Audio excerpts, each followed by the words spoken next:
the evening settled gently over Baker Street, not with darkness alone, but with a quiet that seemed to rest upon the city itself, as though London, for a moment, had chosen to breathe more slowly.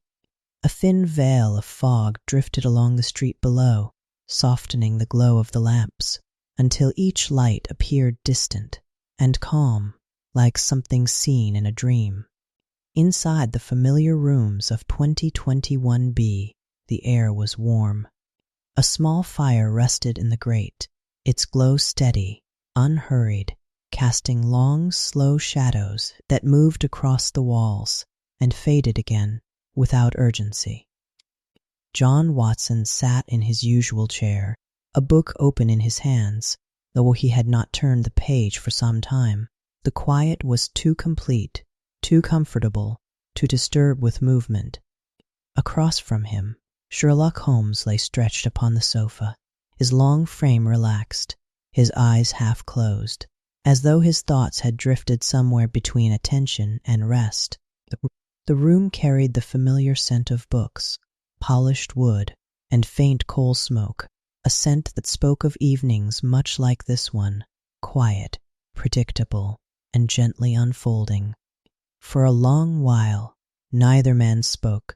Only the clock upon the mantel marked the passing of time. Tick, tick, tick, each second falling softly into the next, without hurry, without demand. At last, Watson shifted slightly, drawing the blanket a little closer around his knees. "You have been unusually still this evening, Holmes," he said, his voice low, as though the silence itself were something not to be disturbed. Holmes did not open his eyes. "Stillness," he replied calmly, "is often more revealing than activity." His voice was quiet, smooth, as though shaped by the same gentle rhythm as the room itself. Watson smiled faintly and returned his gaze to the fire. Outside, a carriage passed slowly along the street, its wheels softened by distance, its sound fading almost as soon as it appeared. Somewhere, farther away, a door closed, and then, again, the city returned to quiet. Holmes shifted slightly upon the sofa, one hand resting loosely along the edge, his fingers still. "London," he murmured, "is never truly silent." Watson glanced up. "No?" he asked softly. Holmes opened his eyes just slightly, his gaze distant.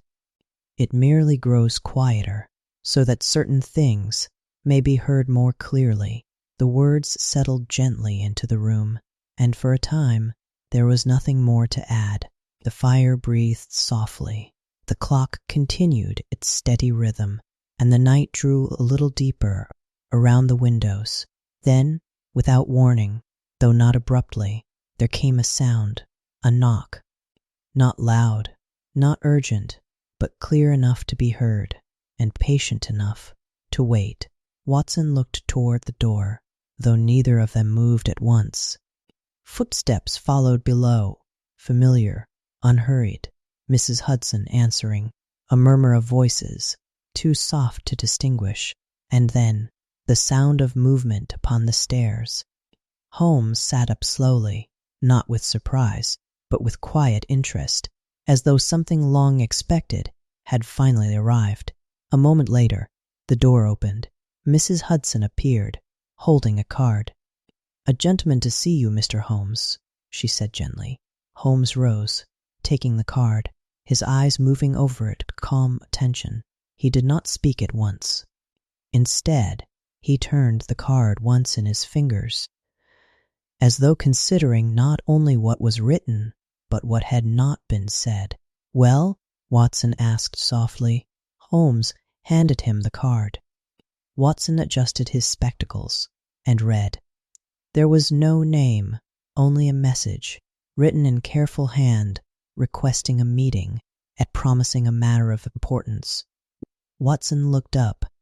"That is unusual," he said. Holmes allowed himself the faintest hint of a smile. "Yes," he replied, "and when something is unusual, it is often worth observing. He moved toward the window, drawing aside the curtain just slightly. The fog had thickened, softening the street below into pale shapes and distant light. "There is no urgency in the message," Holmes continued. "No demand, no alarm." He let the curtain fall gently back into place. "Only patience." Watson watched him quietly. "And that interests you?" he asked. Holmes turned, his expression calm, thoughtful. "It does," he said, "because patience is rarely without purpose." The fire shifted softly behind him, casting a deeper glow across the room, as though the evening itself had settled further into stillness. Holmes returned to his seat, placing the card upon the mantel beside the clock. For a moment he stood there, listening, not to any sound in particular, but to the quiet itself, as though it carried meaning if one allowed it. "Tomorrow," he said at last, "we shall receive our visitor." Watson nodded, setting his book aside. There was no sense of anticipation, no urgency, only a quiet curiosity that seemed to belong naturally to the room. Outside, the fog drifted slowly along the street, the lamps glowing softly within it, and London, vast and restless by day, now rested in gentle silence. Inside 221B Baker Street, the fire glowed, the clock marked its steady rhythm, and whatever story was beginning did so, not with haste, but with calm, as though it too was content to unfold slowly. And for now, nothing more was required. Morning came quietly to Baker Street, not with brightness, nor with noise, but with a pale light that filtered softly through the curtains, touching the room in gentle tones and easing the shapes of furniture into view. The fire had faded to ash, its warmth lingering only faintly, like the memory of the night before. Dr. Watson woke slowly. For a moment he remained still, listening to the distant sounds of the city beginning the stir. A cart rolling somewhere below, a door opening, a voice carried briefly through the air before fading again. Nothing urgent, nothing demanding, only the quiet return of morning. When he entered the sitting room, he found Sherlock Holmes already awake. Holmes stood near the window, his hands lightly clasped behind his back, his gaze directed toward the street below, as though he were observing something that required no movement, only attention.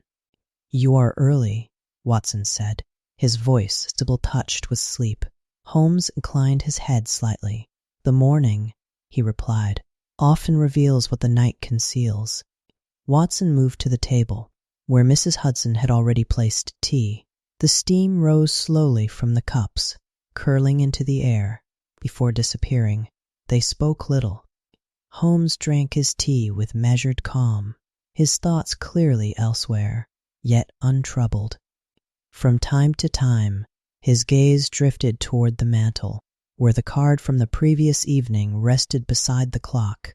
The clock ticked quietly, steady, unhurried, marking time without insistence. At length, Holmes reached for the card. He held it for a moment, turning it slightly in the light, as though its simplicity deserved closer attention.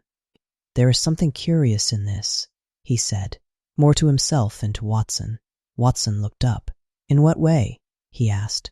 Holmes set the card down again. "It asks for a meeting," he said calmly, "yet offers no name." He paused. "No explanation, no detail." Watson considered this. "Perhaps the visitor wishes to remain cautious," he suggested. Holmes allowed the faintest smile. "Oh, perhaps," he said, "a wish to be understood, without saying more than is necessary." Watson leaned back slightly, watching his friend. "You believe you already understand them?" he asked. Holmes did not answer immediately. Instead, he moved once more to the window, drawing the curtain aside just enough to observe the street. Fog had lifted, though only slightly, leaving the morning soft and muted, as though the city were still not fully awake. Understanding, Holmes said at last, often begins before we are aware of it. Watson smiled faintly, accustomed to such replies. Before he could respond, there came a sound, footsteps on the stairs. Measured, deliberate, neither hurried nor uncertain, Holmes let the curtain fall back into place. "Our visitor," he said quietly. A moment later, there was a knock, gentle but precise. "Come in," Holmes called. The door opened slowly. A man entered, dressed with care, his posture composed, his movements controlled, yet not rigid. He paused just inside the room, as though allowing his surroundings to settle before him. Watson observed him quietly. There was something distinct in his manner. Not nervousness, nor confidence, but a certain awareness, as though he were accustomed to being observed. "Mr. Sherlock Holmes," the man said, his voice low and steady. Holmes inclined his head. "You have come as expected," he replied. The man stepped forward, removing his gloves with unhurried precision. "I hope I do not intrude," he said. "Not at all," Holmes answered calmly. "Please, be seated." The visitor took the offered chair, his movements careful, almost deliberate, as though each action had been considered before it was made. For a moment, no one spoke. The room held its quiet. The fire, now rekindled, gave her a soft glow, and the clock continued its steady rhythm. At last, Holmes spoke. "You have come without a name," he said, "and yet with purpose." The man regarded him for a moment, then nodded slightly. "That is true." Holmes rested his hands lightly together. "There is no sign of urgency in your message," he continued, "and yet you chose to come early." He paused, his gaze steady, but not unkind. "You are cautious, but not afraid." Man's expression changed, only slightly, but enough. "You observe quickly," he said. Holmes allowed a small smile. "I observe what presents itself." Watson watched quietly, feeling the conversation unfold without pressure, as though it moved at its own pace. The visitor leaned back slightly. "My situation," he said, "is not a simple one." Holmes nodded. "Few are." Again, a brief silence. Then the man reached into his coat and placed something upon the table, a folded paper. Holmes did not reach for it at once. Instead, he regarded it with the same calm attention, as though even this small act held meaning. "My concern," the visitor continued, "is not for myself alone." His voice remained steady, yet beneath it there was something else, something quieter, that did not seek to be hidden, but was not easily named. Holmes inclined his head slightly. "Then we shall consider it carefully," he said. Watson leaned forward just a little. His interest gently stirred, not by urgency, but by the quiet sense that something was beginning. Outside, the morning continued its slow unfolding, carriages passing, voices rising and fading, the city moving without haste. Inside the room, nothing was rushed. The paper remained upon the table, unopened. The visitor sat in stillness, and Holmes observed, as though whatever story lay before them required not speed but patience. And for now, that was enough. The room remained quiet, the kind of quiet that does not press upon the ears, but settles comfortably, like a familiar presence. The visitor sat across from Holmes, his posture composed, his hands resting lightly upon his gloves, as though he had placed them there, and chosen not to move them again. Folded paper remained upon the table, unopened, waiting. Sherlock Holmes did not hurry. He regarded the man for a moment longer, his gaze attentive, yet unintrusive, as though he were allowing the situation to reveal itself in its own time. At last, he spoke.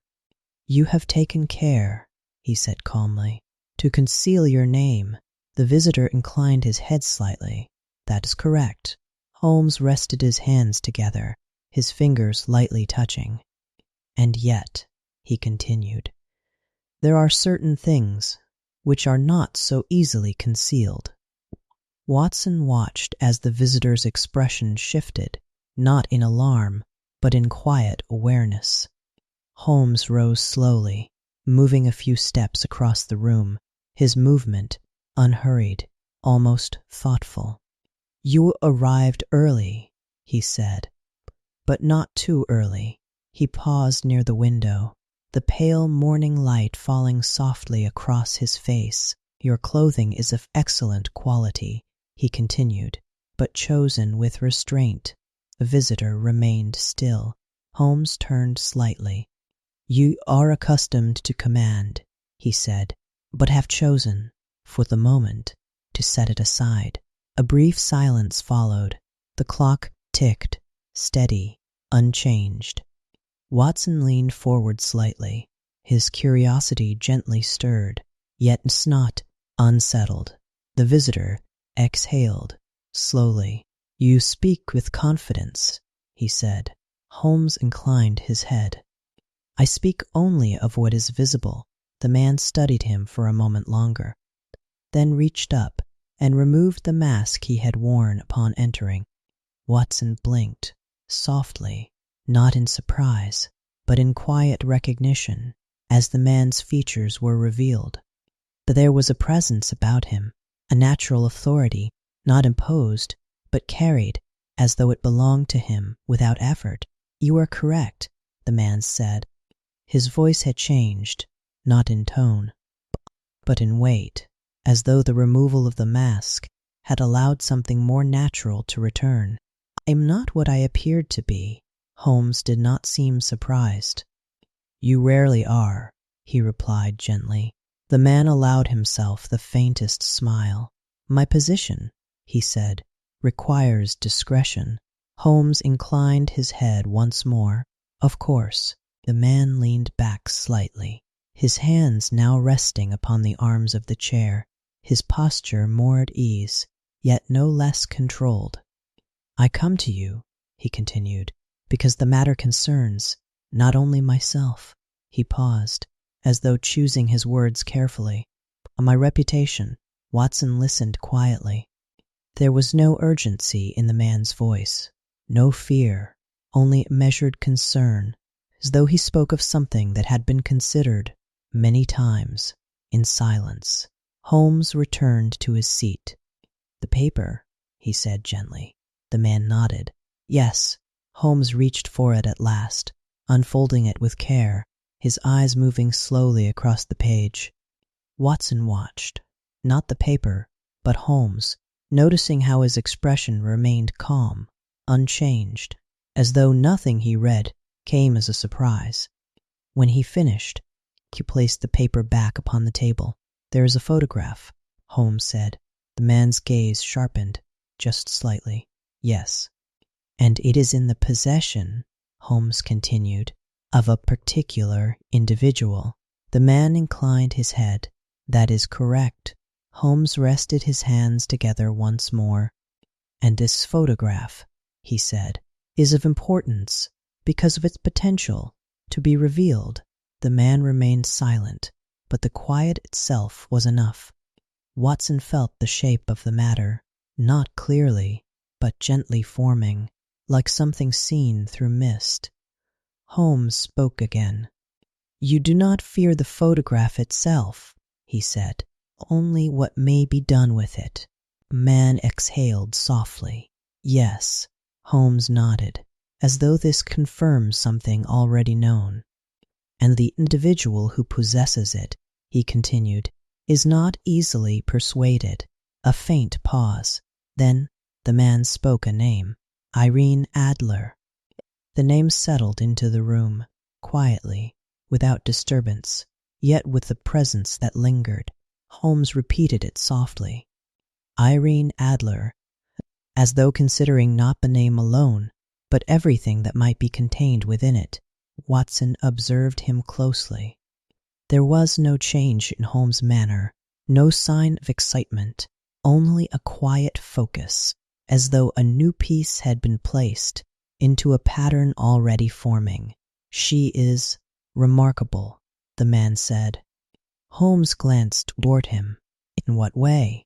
The man paused, not from uncertainty, but from care.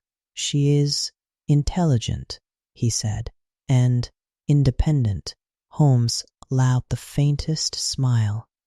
"A combination that is often effective."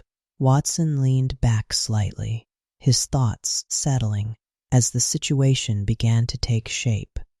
There was no danger in the room, no urgency, only a quiet matter presented with care and considered in the same way.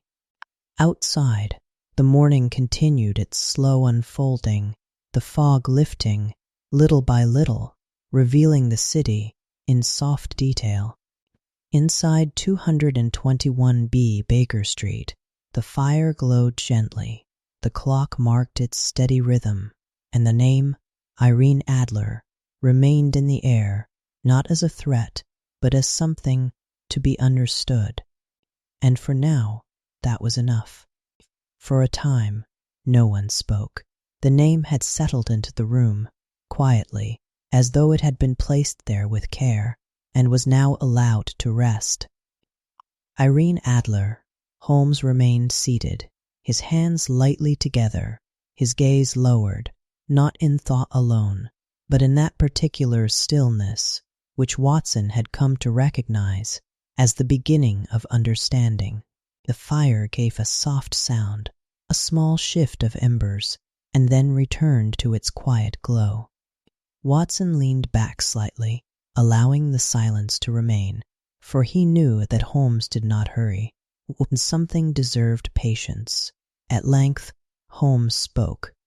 "You have attempted to recover the photograph," he said, his voice calm, untroubled.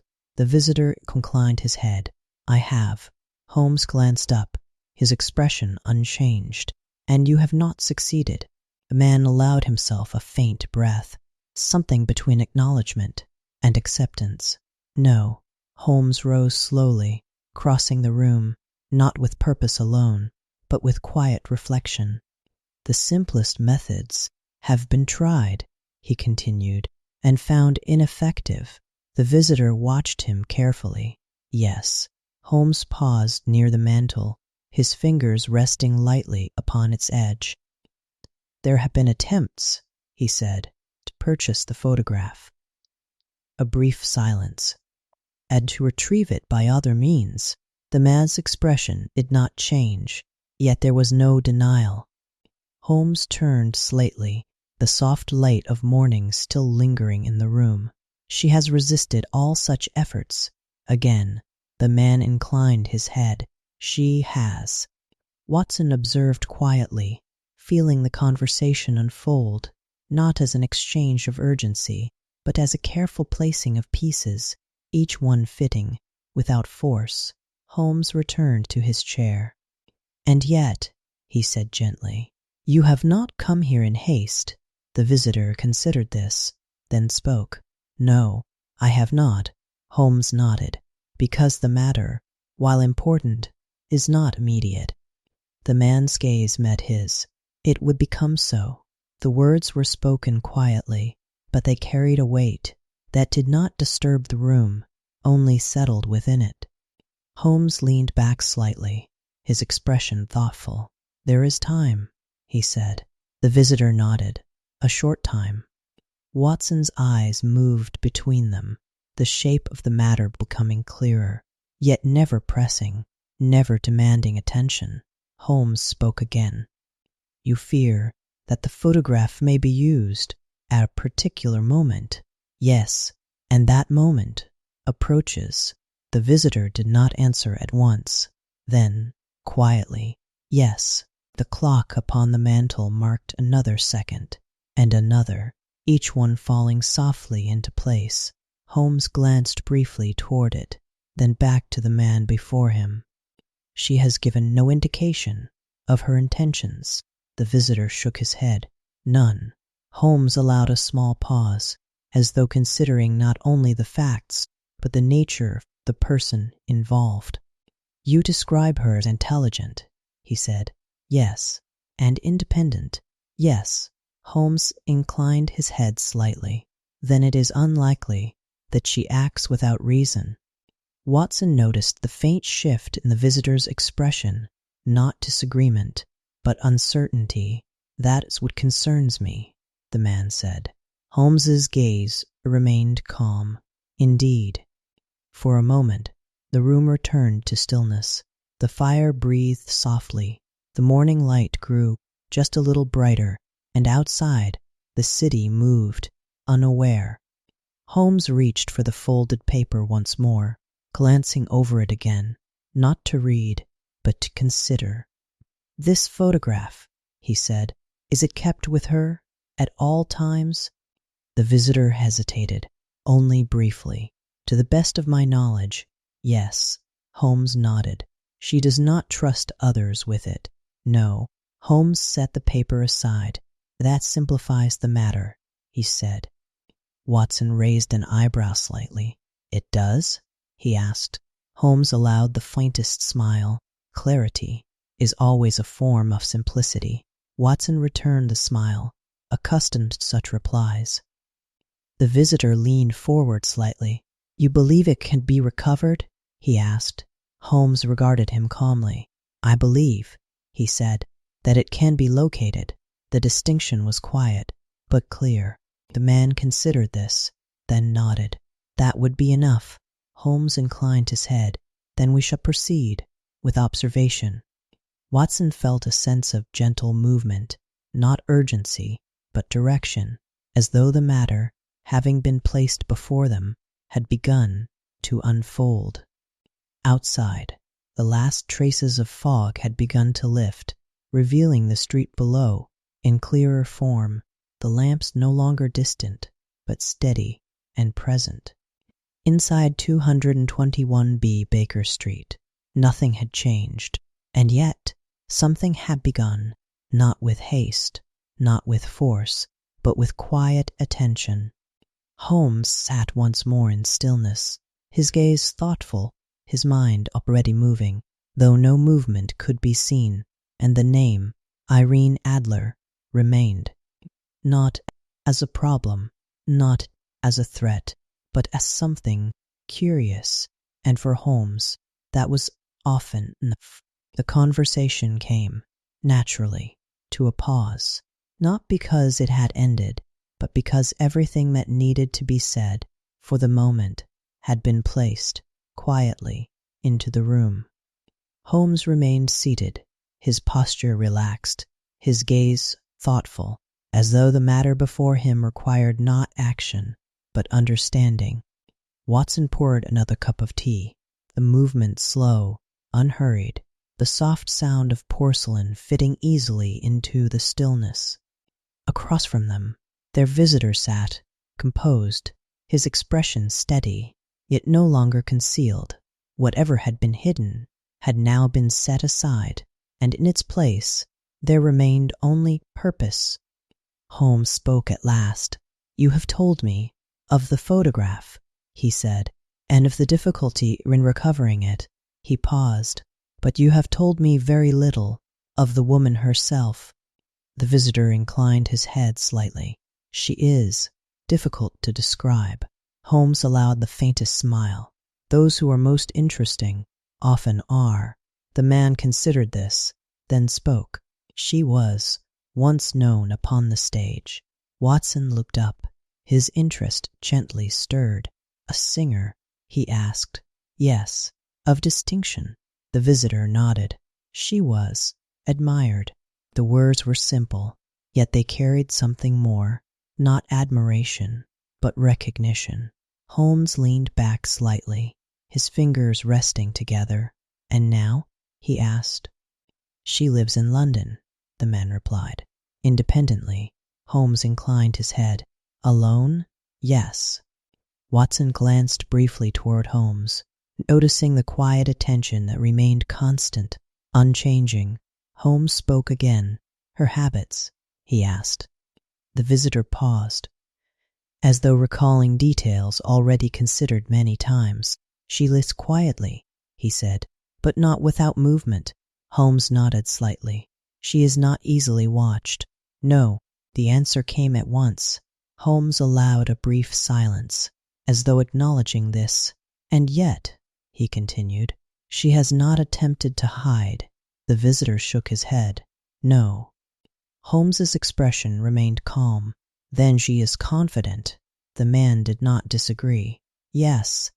Watson listened, the rhythm of the conversation steady, unforced, as though each question was placed carefully, and each answer allowed to settle. Holmes rose slowly, moving toward the window, his gaze drifting outward, though it was clear that his attention remained within. "Confidence," he said quietly, "is often a sign of preparation." The visitor watched him. "You believe she has planned something," he said. Holmes did not turn. "I believe," he replied, "that she has considered her position with care." The morning had grown brighter now, though still gentle, the light soft against the glass, the street below gradually filling with movement. Holmes let the curtain fall back into place and returned to his chair. "You have employed others," he said, "to recover the photograph." The visitor inclined his head. "I have?" "They have failed." "Yes." Holmes's expression did not change. "Because they approached the matter directly." The man said nothing, but his silence was enough. Holmes rested his hands together. "And she," he continued, "expected such attempts." Watson nodded faintly, beginning to see the shape of it. Holmes spoke once more. "She is not merely intelligent," he said. "She is aware." The word settled gently. "Aware, not of danger, but of possibility." The visitor leaned forward slightly. "Then you believe," he began, "that she will act?" Holmes met his gaze. "I believe that she has already decided." A quiet stillness followed. The fire shifted softly, its glow steady, the clock marking another moment, without urgency. Watson felt no tension, no pressure, only a quiet unfolding, as though the matter itself preferred to move slowly, to reveal itself, without force. Holmes spoke again. "We will not attempt to take the photograph," he said. The visitor frowned slightly. "No?" Holmes shook his head, gently. "No." A brief pause. "Instead," he continued, "we will observe." Watson smiled faintly, recognizing the familiar approach. "To understand first," he said. Holmes inclined his head. "Always." The visitor leaned back slightly, his expression thoughtful. "And how will you begin?" he asked. Holmes allowed a small pause, as though the answer did not require haste. "With the simplest question," he said. Watson looked at him. "And that is?" he asked. Holmes's gaze remained calm, his voice quiet, almost reflective. "Where does she keep it?" The question lingered, not as a problem, but as something to be considered, patiently, without urgency. Outside, the city had fully awakened now, carriages passing, voices rising. Yet inside the room, the quiet remained. The fire glowed softly, the clock continued its steady rhythm, and the matter before them had taken its first true shape, not as a conflict, but as a curiosity. And for Holmes, that was often where everything began.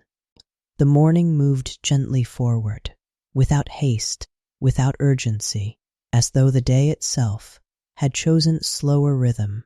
In the rooms of Baker Street, the quiet remained. The fire had settled into a steady glow, no longer bright, but constant, its warmth filling the space without drawing attention to itself. Sherlock Holmes stood near the table, his long fingers resting lightly upon its surface, not in action, but in thought. Dr. Watson watched him quietly. There was something familiar in the stillness, something he had seen many times before.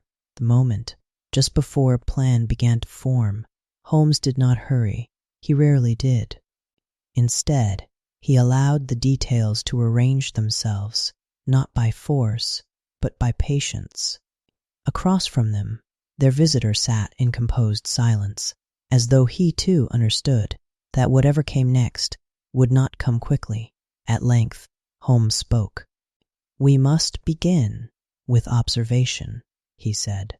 His voice was calm, steady, unchanged. Watson nodded. "Yes." Holmes moved slowly across the room, pausing near the window, his gaze drifting outward, though his thoughts remained within. "To act without understanding," he continued, "is to invite resistance." The words settled quietly, as all his words did, without demand, yet with clarity. The visitor inclined his head. "And you believe she will resist?" he asked. Holmes allowed the faintest smile. "I believe," he said, "that she already has." A small pause followed. The clock ticked softly, marking the moment, and then the next. Watson set his cup aside. Leaning back slightly, his attention relaxed, yet present, Holmes turned from the window. "She is aware," he said, "of attempts to reach her." "Yes," the visitor replied. "Then we must approach, without being seen to approach." Watson smiled faintly. As always, Holmes inclined his head slightly, acknowledging the observation. "There are many ways to observe," he said, "but the simplest is often the most effective." He moved toward the chair once more, taking his seat, his posture relaxed, as though the plan had already begun to take shape. "We will not present ourselves as investigators," he said.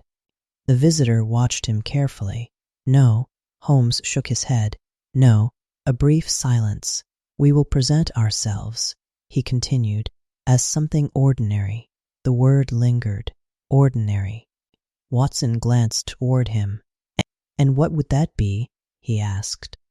Holmes rested his hands together, his expression thoughtful, almost faintly amused. "That," he said quietly, "will depend upon what is required." Watson smiled.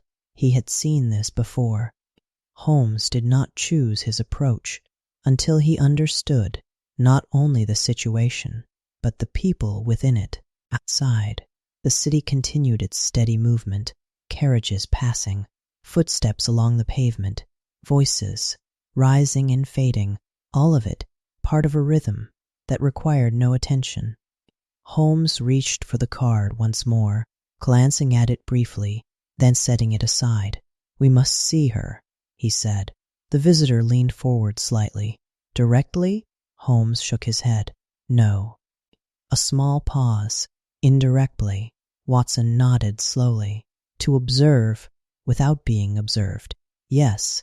The fire gave a soft sound, a shifting of embers, and then returned to stillness. Holmes rose once more, crossing the room with unhurried steps, his gaze thoughtful, his movements measured. "She keeps the photograph close," he said. "Yes." "Then she expects it to be sought." "Yes." Holmes paused near the mantel, his fingers resting lightly beside the clock. "Which means," he continued, "she will not part with it easily." The visitor remained silent. Holmes turned slightly. "But she may reveal where it is kept." Watson looked up. "How?" he asked. Holmes allowed a brief pause, not out of uncertainty, but as though the answer required no haste. "By instinct," he said. Watson considered this. "Instinct?" he repeated. Holmes nodded. "When something is threatened," he said, "we often turn, without thinking, toward what we value most." The room grew quiet again, the idea settling gently, without urgency, without pressure. Watson leaned back slightly. "And you intend to create such a moment?" Holmes met his gaze. "Yes." There was no tension in the words, only calm certainty. The visitor watched him closely. "And this will be safe?" he asked. Holmes inclined his head. "Entirely." The answer was given simply, without emphasis, as though it required none. The clock continued its steady rhythm. Tick, tick, tick. Holmes glanced toward it, briefly, then back to the room. "We will begin this evening," he said. Watson nodded. "As you wish." The visitor rose slowly, his movements composed, his expression calm, though beneath it there remained quiet anticipation, not of danger, but of resolution. Holmes accompanied him to the door, his manner unchanged, his attention steady, as though everything had already been placed in its proper order. When the door closed, the room returned to stillness. Watson looked toward his friend. "You have already chosen your approach," he said. Holmes returned to his chair, settling into it with ease, as though the matter required no further effort. "For now." "Yes," he said quietly. Watson smiled faintly. "And what will you be, this time?" Holmes allowed the smallest hint of amusement. "Something quite ordinary." The fire glowed softly. The morning had passed into afternoon, and the day continued, without haste. Outside, London moved as it always did, unaware, untroubled, its countless lives unfolding in quiet rhythm. Inside 200 1B Baker Street, a plan had taken shape, not with urgency, not with force, but with patience. And for Holmes, that was always enough. The afternoon passed, as so many afternoons in Baker Street did, without urgency, without interruption, as though time itself had chosen to move more slowly. The light softened gradually, shifting from pale gold to a quieter tone, resting gently upon the walls, the furniture, and the still figures within the room. Watson sat near the fire, his book open once more, though again he found his thoughts drifting, not toward the page, but toward the evening ahead. Across the room, Sherlock Holmes stood before a small table, upon which several items had been placed, each arranged with care, yet without display. Watson glanced up, watching quietly, as Holmes moved among them. There were clothes, plain, unremarkable, worn not with intention, but with familiarity. A hat, soft at the brim, a coat, slightly faded, and beside them, a small case, open, revealing brushes, and a mirror. Holmes did not hurry. He rarely did. Instead, he worked with a calm precision, each movement deliberate, yet unforced, as though the change he prepared was not something new, but something already known. "You intend to go out," Watson said, his voice quiet, blending easily with the room. Holmes glanced toward him, the faintest smile touching his expression. "Yes." Watson closed his book, setting it aside. "As yourself?" he asked. Holmes shook his head gently. "No." He turned once more to the table, lifting the coat, examining it briefly, before placing it on. The transformation began, not suddenly, but gradually, in small, careful adjustments. He altered his posture first, allowing his shoulders to settle, his stance to shift, losing its natural ease, replaced by something simpler, more ordinary.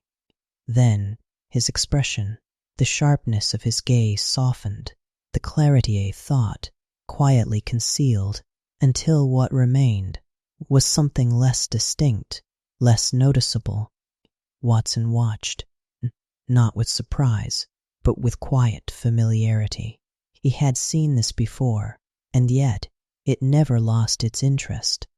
Holmes took up the brush, making small adjustments, subtle changes that did not alter his face, but changed the way it was seen. When at last he turned, the man who stood before Watson was no longer the same, not in appearance alone, but in presence. Where once there had been precision, there was now ease. Where once there had been attention, there was now quiet absence. A groom, Watson said softly. Holmes inclined his head. Yes.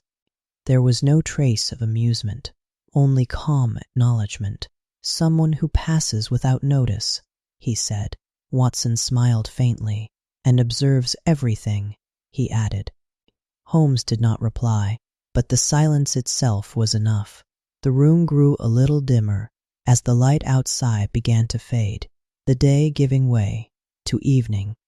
Holmes moved toward the door, his steps unhurried, his manner unchanged, as though he were leaving for nothing of importance. "You will accompany me," he said. Watson rose at once. Of course. They left Baker Street quietly, the door closing softly behind them, and stepped into the evening.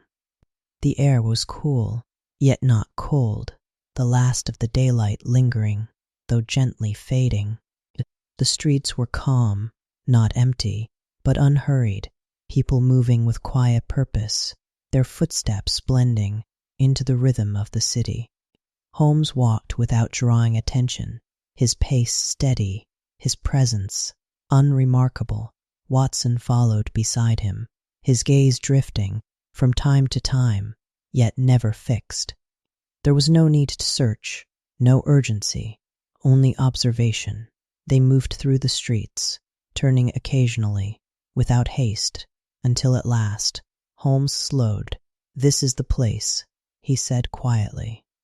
Watson followed his gaze. Before them stood a house, well kept, yet not grand, its windows reflecting the soft light of the evening. There was nothing unusual in its appearance, nothing that drew the eye, and yet Holmes remained still, his attention settled upon it. "She lives here," he said. Watson nodded. The street around them was quiet. A carriage passed, slowly, its sound fading into distance. A door opened, then closed, and again the calm returned. Holmes stepped forward slightly, then paused, as though allowing the moment to unfold. "We observe," he said. There was no urgency in the words, only calm direction. Watson stood beside him, his gaze resting upon the house, not searching, not questioning, only watching. The evening deepened, the light softening further, shadows stretching gently along the street, and the lamps, one by one, beginning to glow. For a time, nothing happened. And yet, everything was present. The quiet, the house, the waiting, all of it, part of the same moment. Holmes remained still, his posture relaxed, his eyes attentive, not seeking, but receiving. And in that stillness, the observation had already begun. Evening settled more deeply over the quiet street. The last traces of daylight faded slowly, leaving behind a soft glow that rested gently upon the buildings before giving way to the calm light of the lamps. One by one, they were lit, each small flame, steady, unhurried, casting a warm circle of light upon the pavement below. Sherlock Holmes remained where he stood, his posture relaxed, his presence unnoticed, as though he belonged to the street itself. Watson stood beside him, equally still, allowing the quiet to continue without interruption. There was no need to speak. The moment required only patience. A carriage passed, its wheels soft upon the road, then faded into distance. Footsteps came and went. Voices rose briefly, then disappeared, leaving once again the gentle stillness of evening. Holmes shifted slightly, not in impatience, but in attention. "She keeps regular hours," he said quietly. Watson nodded. Yes. They waited. The house before them remained unchanged, its windows softly lit, its door closed, its presence calm and ordinary. Nothing suggested importance, nothing invited notice, and yet Holmes watched. Time passed, not in minutes, but in moments, each one settling softly into the next. Then, at last, there came a sound. A carriage approached, slowly, without haste, its movement steady, its arrival unremarkable. It drew to a stop before the house. The horse stood quietly, its breath faint in the cooling air, the driver unmoving.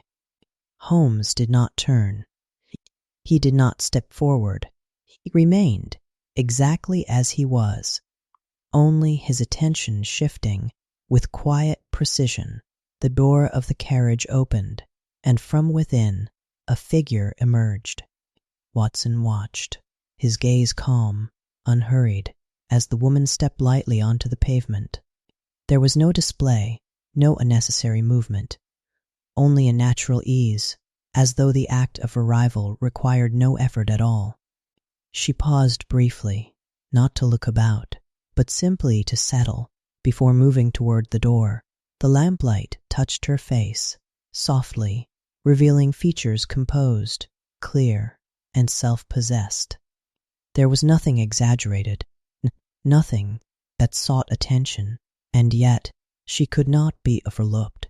"She is composed," Watson said quietly. Holmes inclined his head, his gaze steady. "Yes."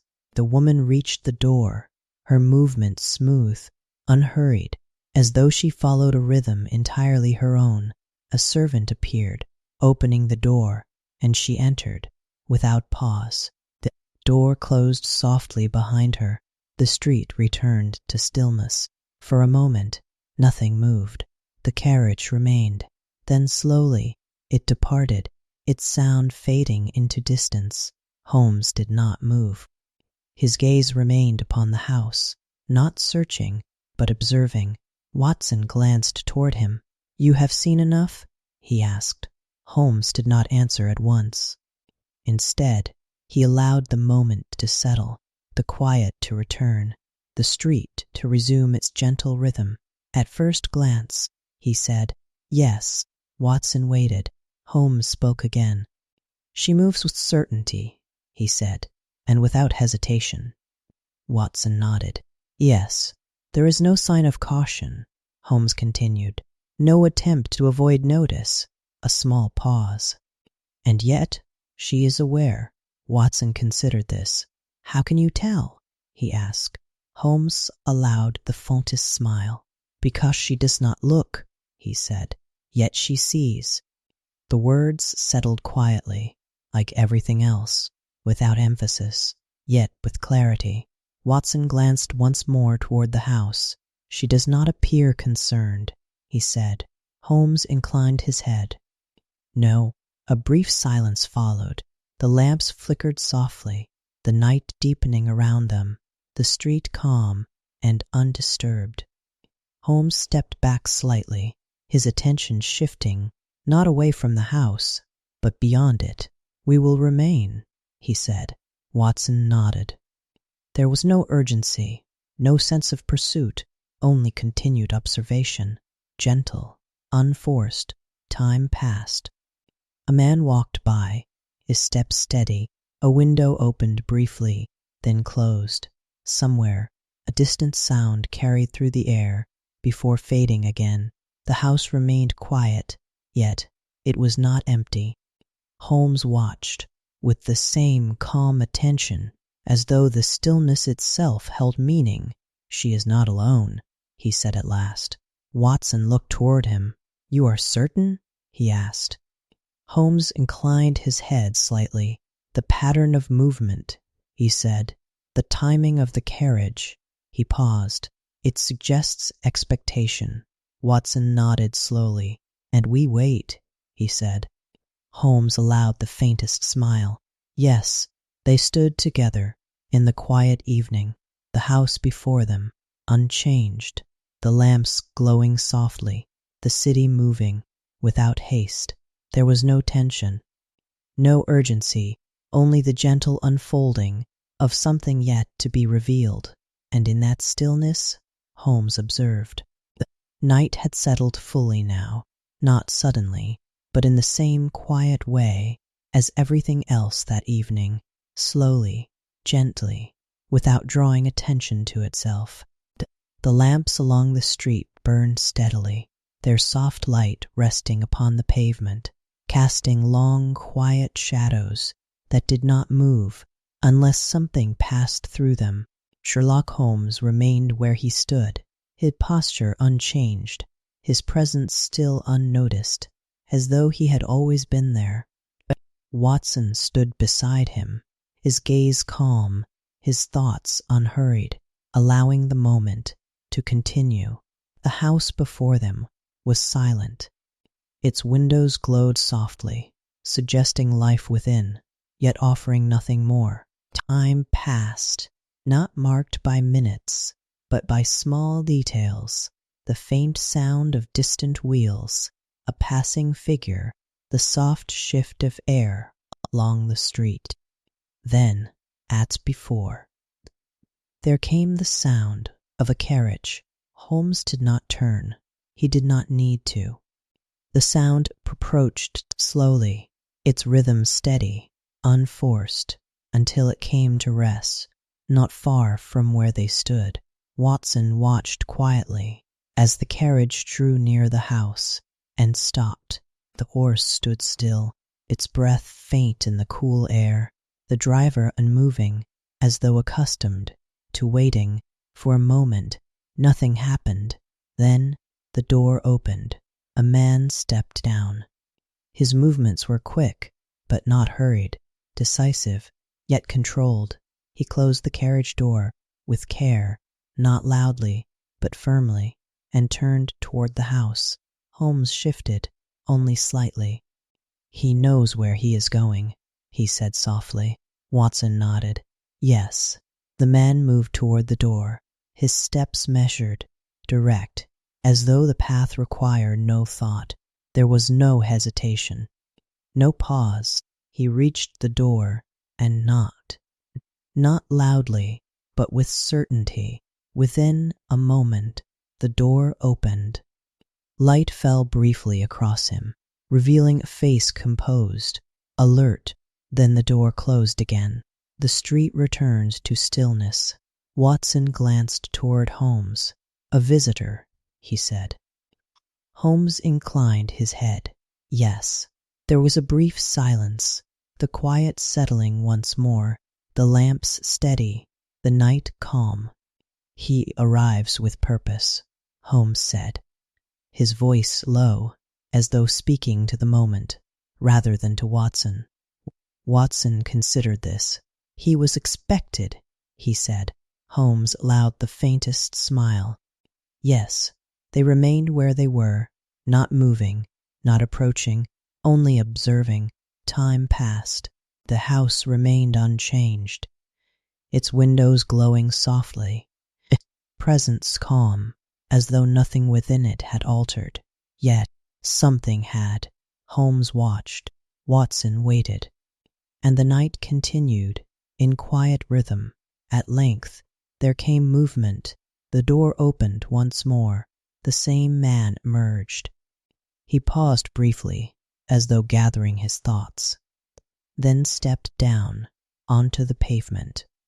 There was a lightness in his manner now, not hurried, not distracted, but resolved. Holmes's gaze followed him, calm, attentive. "He leaves differently," he said.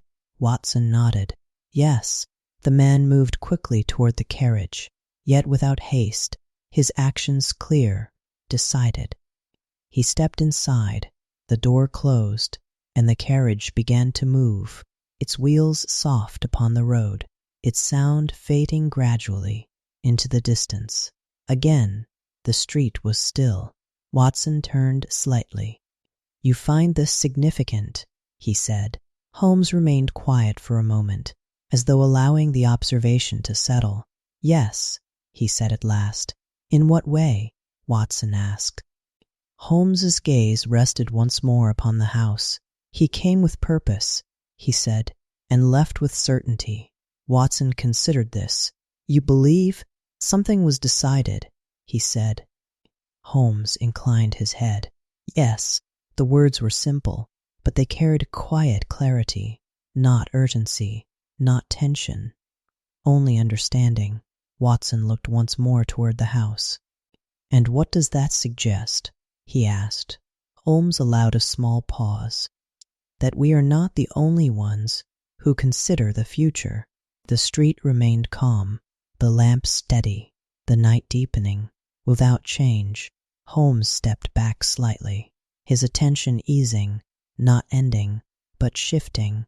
"We have seen enough, for now," he said. Watson nodded. There was no need to remain longer, no urgency to continue. The moment had passed, and what it offered had been observed.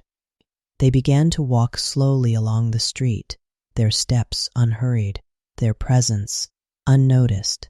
Behind them, the house remained as it was, quiet, unchanged, holding its silence. As they turned the corner, the light from its windows faded from view, and the street beyond opened, calm and empty. Watson glanced toward Holmes. "You have formed a conclusion," he said. Holmes did not look at him, his gaze forward, his pace steady. "A beginning," he said. Watson smiled faintly. "And what is that?" Holmes allowed the smallest pause, as though the answer required no urgency. "That the matter is already in motion." The words did not disturb the calm. They did not introduce tension. They simply settled, as another observation, quiet and complete. They continued walking, the city stretching before them, its lights steady, its movement gentle, its countless lives unaware. And within that quiet, the understanding had begun. The street grew quieter as Holmes and Watson walked on, not empty, but softened, as though the sounds of the city had chosen to remain at a distance. Their steps were steady, unhurried, blending easily with the evening, which had now settled fully into night. The lamps glowed softly behind them, their light fading as they moved further along, leaving only a gentle trace of warmth upon the road. For a time, neither spoke. There was no need. The moment, having already offered what it would, required no further effort. Watson walked beside Holmes, seated alts moving quietly, arranging themselves, without pressure. At last, he spoke. "You will believe the visitor was expected," he said, his voice low, as though not to disturb the calm. Holmes inclined his head slightly. Yes, Watson considered this. "And that something was decided during his visit?" "Yes." The answer came simply, without emphasis, as though it had already been settled. They continued walking, turning a corner, the street opening before them, wider, yet no less quiet. Watson glanced toward his companion. "You observed more than I did," he said. Holmes allowed a faint smile. "You observed enough." Watson returned the smile, and allowed the silence to remain for a moment longer. Then, "There was a sense of certainty," he said, "when he left." Holmes nodded. "Yes." A brief pause. "He did not hesitate," Watson added. "No." "And yet," Watson continued, "there was no urgency." Holmes glanced toward him. "Which suggests?" he asked. Watson considered, then answered quietly, "That the matter was already understood." Holmes inclined his head. "Precisely." The word settled gently, without force, as though it belonged, naturally, to the conversation. They walked on, their steps even, the night calm around them, the distant sounds of London, soft and untroubled. Holmes spoke again. "The man did not arrive to persuade," he said. Watson listened. "He arrived to confirm." Watson nodded slowly. "Yes." The idea formed, not sharply, but with quiet clarity. "And she?" Watson asked. Holmes's gaze remained forward, his expression thoughtful. "She had already decided." There was no tension in the words, only calm understanding. Watson breathed slowly, allowing the thought to settle, like everything else that evening, without urgency. They reached another turning, the street narrowing slightly, the lamps closer together, their light warmer, more contained. Watson spoke again. "You believe the photograph remains with her," he said. Holmes inclined his head. "Yes." "And that she intends to use it?" Holmes allowed a small pause, as though considering not the action, but the intention behind it. "I believe," he said, "that she intends to keep it." Watson glanced toward him. "To keep it?" he repeated. Holmes nodded. "Yes." A brief silence followed. The air was cool, yet still, the night deep, yet gentle. Watson reflected quietly. "Then the purpose is not immediate," he said. Holmes inclined his head. "No." "And yet," Watson continued, "it remains important." Holmes allowed the faintest smile. "Importance," he said, "is not always tied to action." The words settled softly, without emphasis, yet with a quiet weight. They walked on. A figure passed them, without notice, footsteps fading quickly into distance. The city remained calm, its rhythm steady, unchanged. Watson spoke once more. "The visitor," he said. "He seemed certain." Holmes nodded. "Yes." "And content." "Yes." Watson paused. "That suggests agreement," he said. Holmes inclined his head. "It does." The idea formed, gently, without resistance. Watson looked ahead, the street stretching quietly before them, its lights soft, its silence unbroken. "You believe they have come to an understanding," he said. Holmes did not answer at once. Instead, he allowed the thought to settle. Then, "Yes," he said. The word was quiet, yet complete. They walked on, their pace unchanged, the night unfolding around them, calm and steady. After a time, Holmes spoke again. "This simplifies the matter," he said.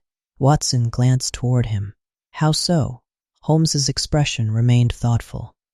"She will not act without reason," he said. Watson nodded. "Yes, and she will not act without preparation." "Yes." Holmes allowed a small pause. "Which means," he continued, "she has already prepared." Watson breathed slowly, the pieces settling into place, not with urgency, but with quiet clarity. "And we must discover what that preparation is," he said. Holmes inclined his head. "Exactly." They continued walking, the street gradually widening, the lights growing brighter, though still gentle, never harsh. Watson spoke again. "You will proceed as planned," he said. Holmes nodded. "Yes." "There is no need to change your approach." "No." Watson smiled faintly. "You had already anticipated this," he said. Holmes allowed the faintest hint of amusement. "It was a possibility." The words carried no pride, no emphasis, only quiet acknowledgement. They slowed as they approached Baker Street, the familiar buildings coming into view, their windows softly lit, their presence calm and unchanged. The door to 221B stood as it always did, unremarkable and steady. Holmes paused for a moment before entering, as though allowing the night to settle fully behind them. Then, quietly, they stepped inside. The warmth of the room greeted them. The fire rekindled, its glow steady and welcoming. Watson removed his coat, settling once more into his chair, the familiar comfort returning without effort. Holmes moved to the mantel, his gaze resting briefly upon the clock, which continued its quiet rhythm, unchanged. "You are certain of your plan?" Watson said, after a moment. Holmes turned slightly, his expression calm. "Yes." Watson nodded. "And tomorrow?" Holmes allowed a small pause, as though the answer required no urgency. "Tomorrow," he said. "We observe more closely." The fire shifted softly, its glow deepening, the room settling once more into stillness. Outside, the city continued, quiet and untroubled. Inside, nothing more was required. The understanding had come, not with force, but with patience, and for Holmes, that was always enough. The following day passed quietly, as though nothing of importance had been placed within it. The morning unfolded slowly, the light moving across the room, the fire settling into a steady warmth, and the familiar rhythm of Baker Street continuing, unchanged. Sherlock Holmes spoke little.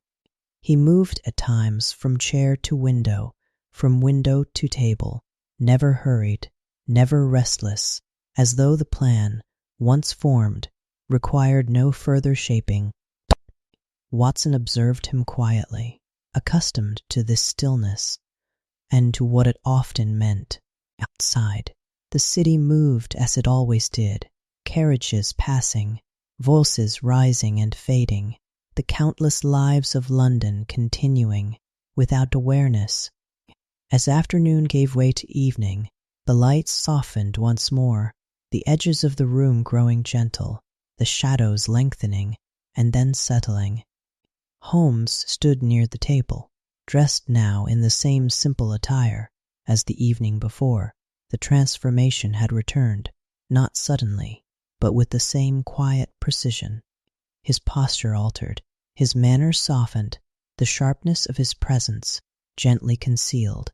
Watson watched with quiet interest. "You will go as before," he said. Holmes inclined his head. "Yes." Watson rose slowly. "And I?" Holmes turned toward him, his expression calm. "You will follow, at a distance." Watson nodded. There was no urgency in the instruction, no tension, only quiet direction. The plan, such as it was, remained simple. Holmes moved toward the door, his steps unhurried, his presence unremarkable. Watson followed, allowing a short distance between them. As they stepped once more into the evening, the air was cool, the sky dimming slowly, the lamps beginning to glow, one by one, casting their steady light upon the street. They walked without speaking, their pace even, their attention relaxed, yet present. The city surrounded them, its movement gentle, its sounds soft, blending into a rhythm that required no notice. At length, Holmes slowed. The familiar house stood before them, unchanged, its windows lit, its presence calm. Watson remained a short distance away, as instructed, his gaze resting lightly upon the scene, not fixed, not searching, only aware. Holmes moved closer, his manner that of any man passing through the street, without purpose, without attention. Time passed. A few people moved along the pavement, their footsteps quiet, their presence brief. The evening settled more deeply, the light softening, the shadows stretching gently, and the calm remaining. Then there came a small disturbance, not sudden, not loud, but enough to be noticed. A man stumbled near the door, his movement uncertain, his voice raised slightly, not in alarm, but in confusion. Another voice followed, then another, not harsh, not urgent, only curious. Watson watched, his attention steady, his breath calm.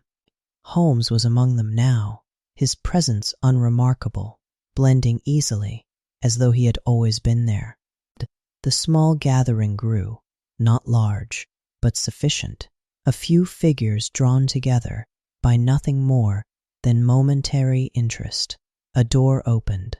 Light fell across the pavement, soft and warm. A figure appeared, Irene Adler. She stepped forward, her movements composed, unhurried, as though the disturbance was no more than a passing curiosity. "What has happened?" she asked, her voice calm, clear. The voices around her answered, quietly, without urgency, the moment remaining gentle, unforced. Holmes moved slightly, his posture altered, his presence in thought, now that of someone in need of attention, though not alarm. Watson watched, his role unchanged, his distance maintained. There was no rush, no confusion, only a small gathering and a quiet concern. Then another voice from within the group. "Fire," someone said. The word was spoken, not loudly, not with panic, but enough to carry. A pause. The moment shifted, just slightly, not into fear, but into awareness. Reen Adler turned, not sharply, but with instinct, her movement immediate, yet controlled. She stepped back toward the house, her gaze directed within, not outward. Holmes watched. Not closely, not intensely, but with the same quiet attention that had guided him all along. Watson saw it then. The smallest change, the simplest motion, as Irene moved within, her attention drawn, not to the crowd, not to the street, but to something inside. The moment passed quickly. A voice followed. "No, it is nothing," someone said, calm, reassuring. The word faded. The small gathering began to disperse, the quiet returning as easily as it had been disturbed.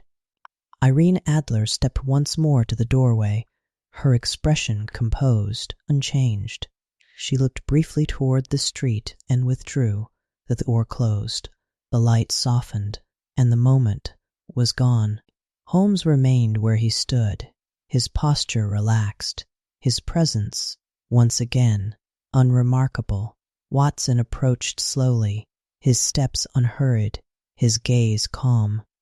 For a moment they stood together, the street quiet, the lamps steady, the night undisturbed.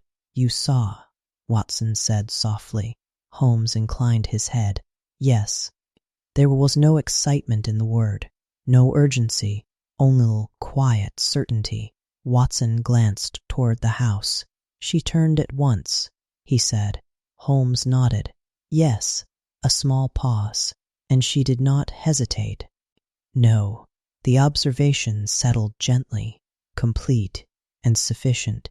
Holmes stepped back, his attention easing, the purpose fulfilled. "We have what we need," he said. Watson nodded. There was nothing more to do, no need to remain. The moment had passed, and what it offered had been seen. They turned, walking slowly away, their steps steady, their presence unnoticed. Behind them, the house remained as it was, quiet and still.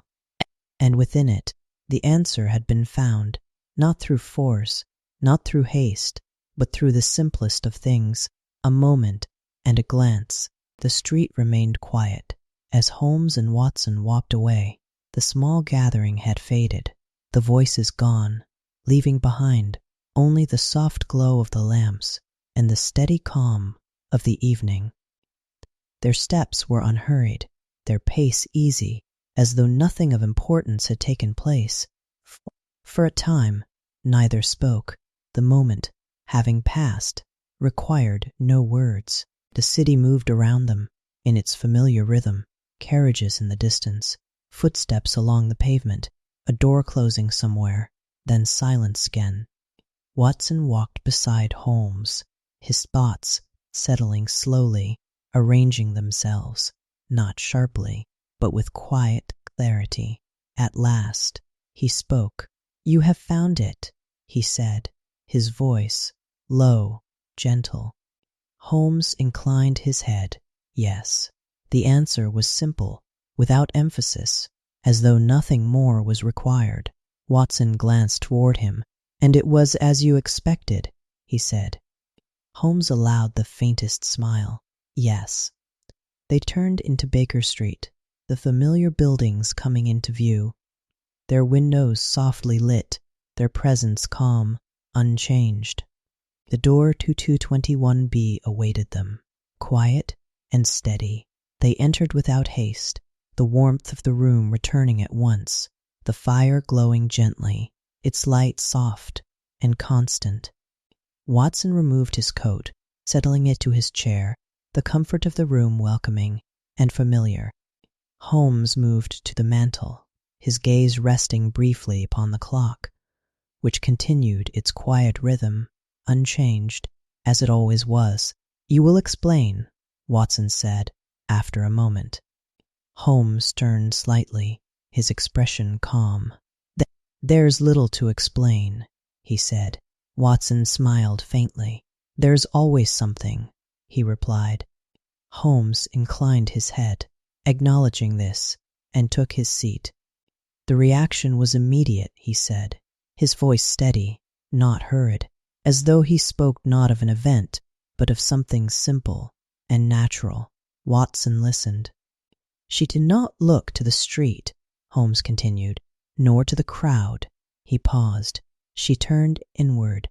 Watson nodded slowly. "Yes." A brief silence. Holmes spoke again. "That movement," he said, "was not considered." Watson leaned back slightly. "It was instinct," he said. Holmes inclined his head. "Exactly." The words settled gently, without force, yet complete. Watson considered this. "And she turned toward the photograph," he said. Holmes allowed a small pause. Then, "Yes." The answer came quietly, with the same calm certainty. Watson smiled. "And so, you know where it is kept?" Holmes nodded. "Yes." The fire shifted softly, its glow deepening, the room settling further into stillness. Watson rested his hands upon the arms of his chair, his thoughts calm, untroubled. "She keeps it close," he said. Holmes inclined his head. "Yes." "And within her own rooms?" "Yes." Watson looked toward the fire, watching the light move gently, its warmth steady, unchanging. "For protection," he said. Holmes did not disagree. "Yes." A quiet pause followed. The clock marked another moment, and then another, each one passing without urgency. Watson spoke again. "You will retrieve it tomorrow," he said. Holmes leaned back slightly, his posture relaxed, his expression thoughtful. "Yes." There was no tension in the word, no anticipation, only calm intention. Watson nodded. "And she will not expect it." Holmes allowed the faintest smile. "No." The room remained quiet, the fire glowing softly, the familiar calm of Baker Street settling around them. Outside, the city continued, its movement gentle, its sounds distant, its presence unchanged. Watson leaned back further, his thoughts easing, the matter before them no longer uncertain, but clear. "You have not taken the photograph tonight," he said. Holmes shook his head gently. "No." A brief pause. "Why not?" Watson asked. Holmes's gaze moved briefly toward the fire, then returned. "Because," he said, "it was not yet necessary." The words were simple, yet they carried the same quiet clarity as everything else. Watson nodded slowly. "To understand first," he said. Holmes inclined his head. Always. The moment settled, the plan, once distant, now clear, yet still unhurried. There was no sense of haste, no pressure to act, only the quiet certainty that the next step would come in its time. Holmes rose slowly, moving toward the window, drawing the curtain aside just slightly. The night lay beyond, calm and steady, the lamps glowing softly, the streets quiet. He let the curtain fall once more and returned to the room. "Tomorrow," he said quietly, "will be sufficient." Watson nodded. There was nothing more to add. The fire glowed, the clock continued its steady rhythm, and the matter, which had begun with quiet curiosity, had now taken its shape, not with urgency, not with force, but with patience. And for Holmes, that was always enough. Morning returned to Baker Street, as it always did, quietly, without announcement, a pale light filtering through the curtains, softening the room, and bringing with it a sense of gentle beginning. The fire had burned low, its warmth still present, though quiet, as though it too rested. Dr. Watson woke early.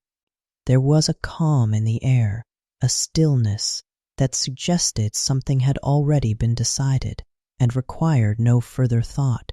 When he entered the sitting room, he found Sherlock Holmes prepared, not hurried, not restless, but ready. His coat was in place, his manner composed, his expression unchanged. "You rise early," Watson said, his voice low, carrying the softness of the morning. Holmes inclined his head. "The matter is simple," he replied, "and will require little time." Watson nodded. There was no sense of urgency, no tension, only quiet purpose. They took tea together in the same calm manner, the steam rising gently from the cups, a clock marking the passing moments, steady and unhurried. Outside, the city had not yet fully awakened. The streets were quieter, the air still, as though London itself remained in thought. Holmes stood at last, setting his cup aside. "We will go now," he said. Watson rose. "Yes." They left Baker Street, closing the door softly behind them, and stepped into morning. The light was pale, the sky muted, the street calm, with only the occasional passer-by moving quietly along. They walked without speaking, their steps even, their pace unhurried, the familiar rhythm of the city unfolding around them. In time, they reached the house.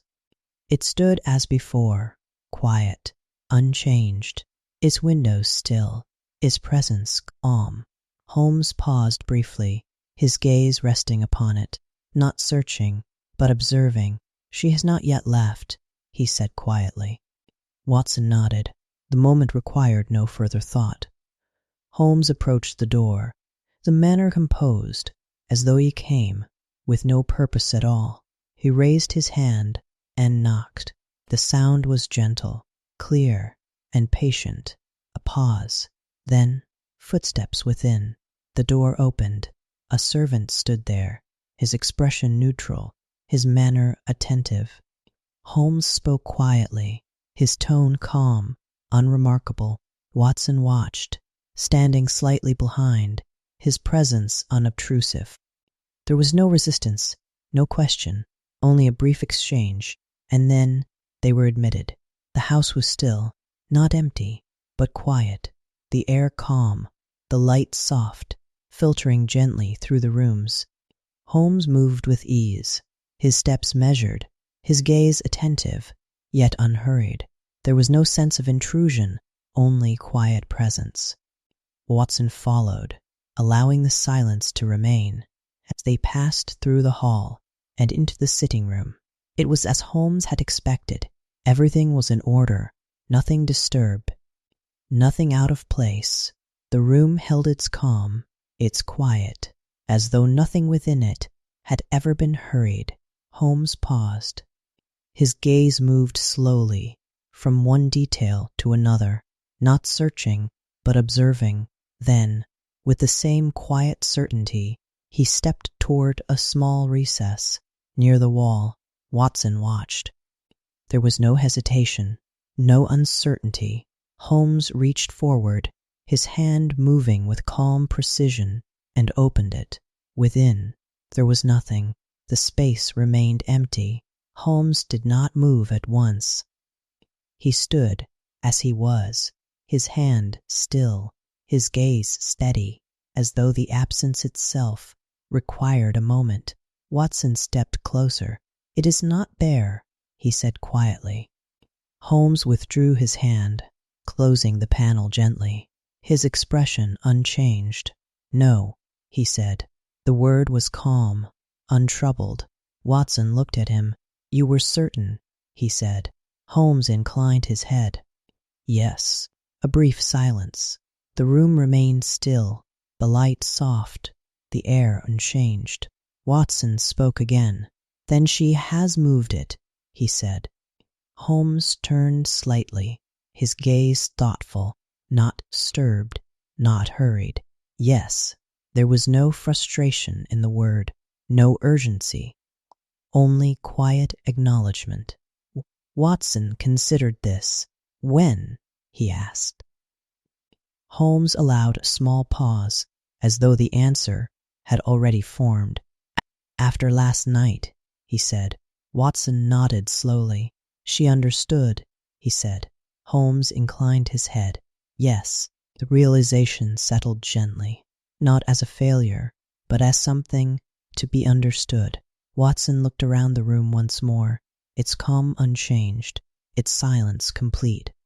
You expected her to be intelligent, he said. Holmes allowed the faintest smile. Yes, Watson returned the smile. And she is. Holmes did not disagree. Yes. A quiet pause followed. The moment held, without tension, without urgency, only understanding. Holmes moved slowly back toward the center of the room, his steps measured, his attention steady. She observed, he said. As we observed. Watson nodded. And she understood your method. Yes. Holmes glanced briefly toward the window, the light falling softly across the room. She acted, without delay. The words were calm, untroubled. Watson leaned back slightly, allowing the thought to settle. Then the photograph is gone, he said. Holmes considered this. Not gone, he replied. Only moved. Watson nodded. And she has left. Holmes inclined his head. Yes. The realization came quietly, without disturbance, without urgency, as everything else had. Holmes turned toward the door, his manner unchanged. We will return, he said. Watson nodded. There was nothing more to do here. The room remained calm, the house quiet, the morning still unfolding, as though nothing had changed, and yet everything had. They stepped out once more, into the pale light of day, the door closing softly behind them. The street remained quiet, the city slowly waking, unaware. Holmes walked on, his pace steady, his expression thoughtful, not disturbed, only aware. And in that quiet, the matter had shifted, not with force, not with urgency, but with understanding. The morning remained quiet as Holmes and Watson returned to Baker Street. The streets had begun to stir, though softly, carriages moving at a measured pace, voices carried lightly through the air, nothing hurried, nothing demanding. They walked without speaking. There was no need. The moment and what it had revealed required only quiet understanding. When they reached the familiar door, Holmes paused briefly, as though allowing the calm of the morning to settle fully before entering.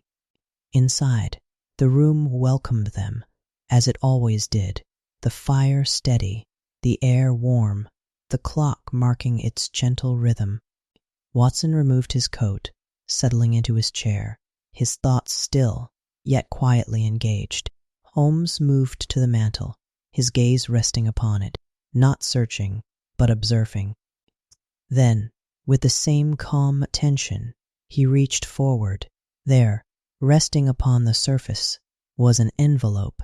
It had not been there before. Watson noticed it at once. You were expected, he said softly. Holmes inclined his head. Yes. He took the envelope, turning it slightly in his hand, not in haste, but with quiet consideration. The paper was smooth, unmarked, save for a single line, written with care. Holmes did not open it immediately. Instead, he regarded it for a moment, as though the presence of it was already enough. Watson watched, his attention calm, his curiosity gentle, unforced. At last, Holmes broke the seal. The sound was soft, barely heard, and the letter within unfolded slowly. He read in silence. His expression did not change. His posture remained composed, his gaze steady, as though the words before him offered nothing unexpected. Watson waited. The fire shifted softly. The clock continued its quiet rhythm. The room held its calm. When Holmes had finished, he folded the letter once more and held it lightly between his fingers. "Well?" Watson asked. Holmes looked up. "She has gone," he said. Watson nodded slowly. Yes. There was no surprise in the word, only confirmation. Holmes placed the letter upon the table. "She has left the country," he continued. This morning, Watson leaned back slightly, allowing the thought to settle. "And the photograph?" he asked. Holmes allowed a small pause. Then, "She has taken it with her." The words were calm, untroubled, as though they described something already understood. Watson studied him. "You're not disappointed," he said. Holmes allowed the faintest smile. "No." Watson considered this. "She has prevented you," he said. Holmes inclined his head. "Yes." Brief silence followed. The fire glowed softly, the room unchanged, the morning continuing without haste. Watson spoke again. "And yet," he said, "you do not seem troubled." Holmes rested his hands lightly upon the table. "She has acted with intelligence," he said. Watson nodded. "Yes." "And with foresight."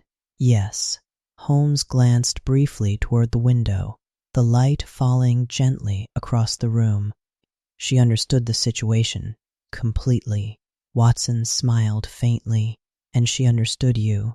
Holmes returned the smile, just slightly. "Yes." The moment settled, quiet and complete. Watson reached for the letter. "May I?" he asked. Holmes inclined his head. "Of course." Watson unfolded it, his eyes moving slowly across the page, his expression calm, thoughtful. The words were measured, clear, written without haste, without unnecessary emphasis. When he finished, he folded it once more and placed it gently upon the table. "She speaks with respect," he said. Holmes nodded. "Yes." Watson leaned back slightly, and with certainty. "Yes." A small pause. "She does not intend to use the photograph," Watson said. Holmes inclined his head. "No." The answer came quietly, with the same calm assurance. "She will keep it," Holmes continued, "only as protection." Watson nodded. "That is what she says." Holmes allowed a faint smile. "And I believe her." The words settled gently, without doubt, without question. Watson looked toward him. "You trust her," he said.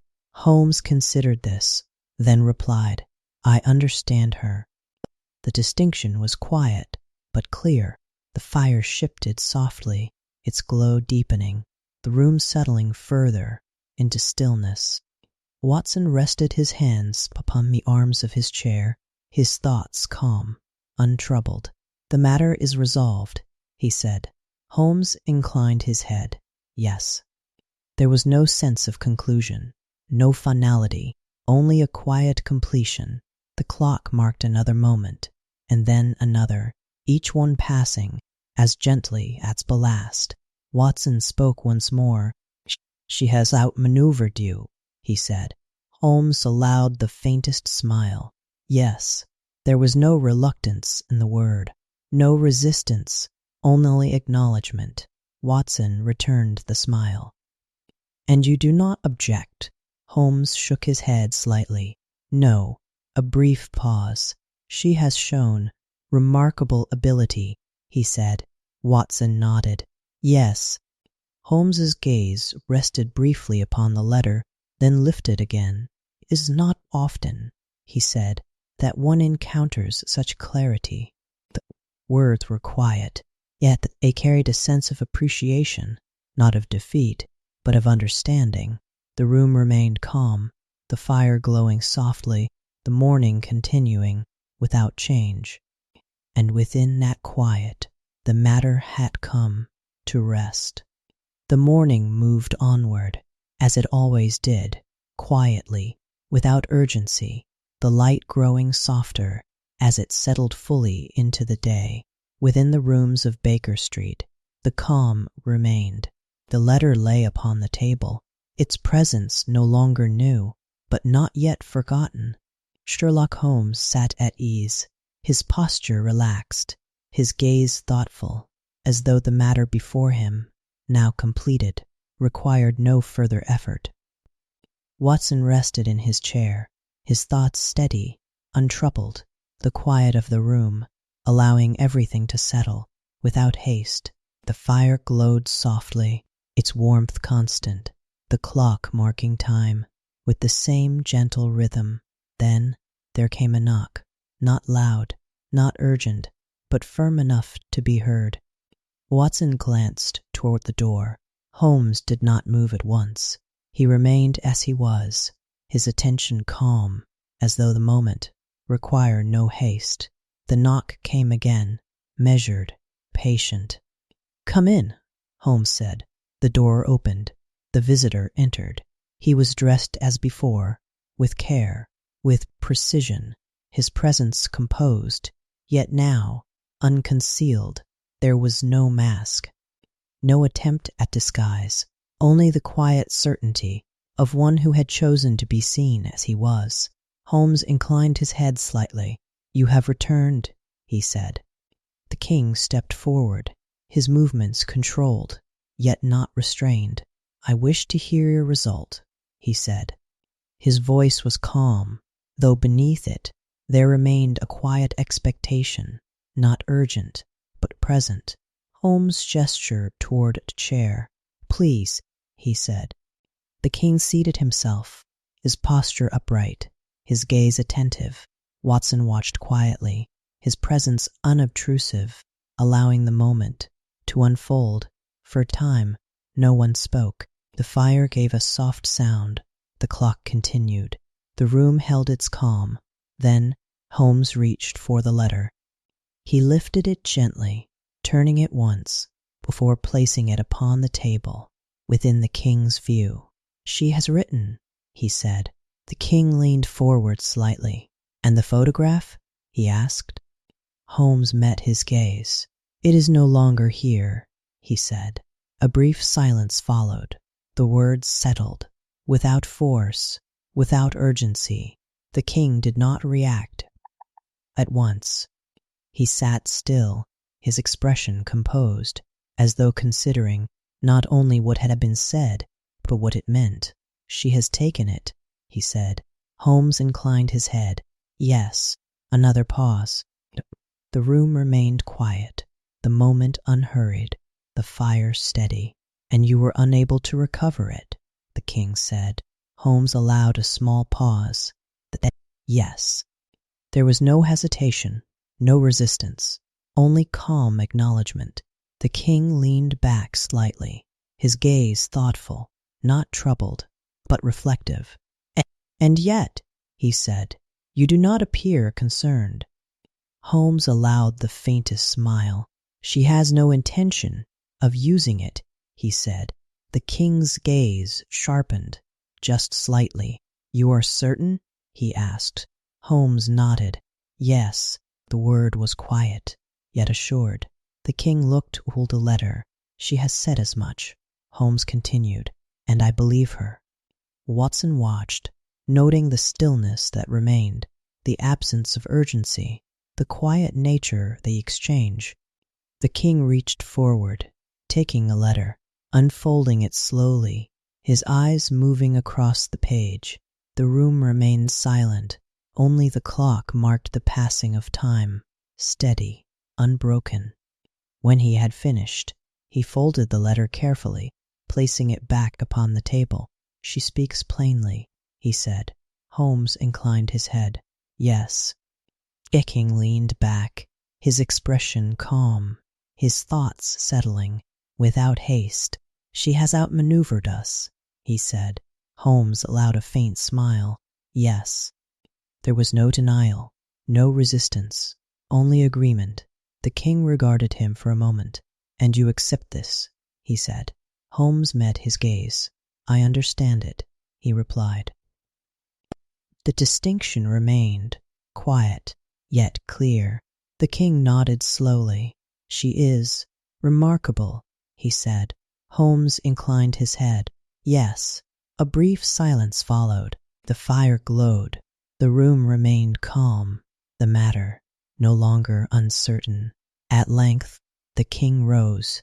His movements were composed, his manner steady, as though the outcome had already been accepted. "You have done what could be done," he said. Holmes inclined his head slightly. The king reached into his coat, drawing forth a small case. "Allow me," he said, "to express my appreciation." Holmes shook his head gently. "That will not be necessary," he said. The king paused. "You refuse?"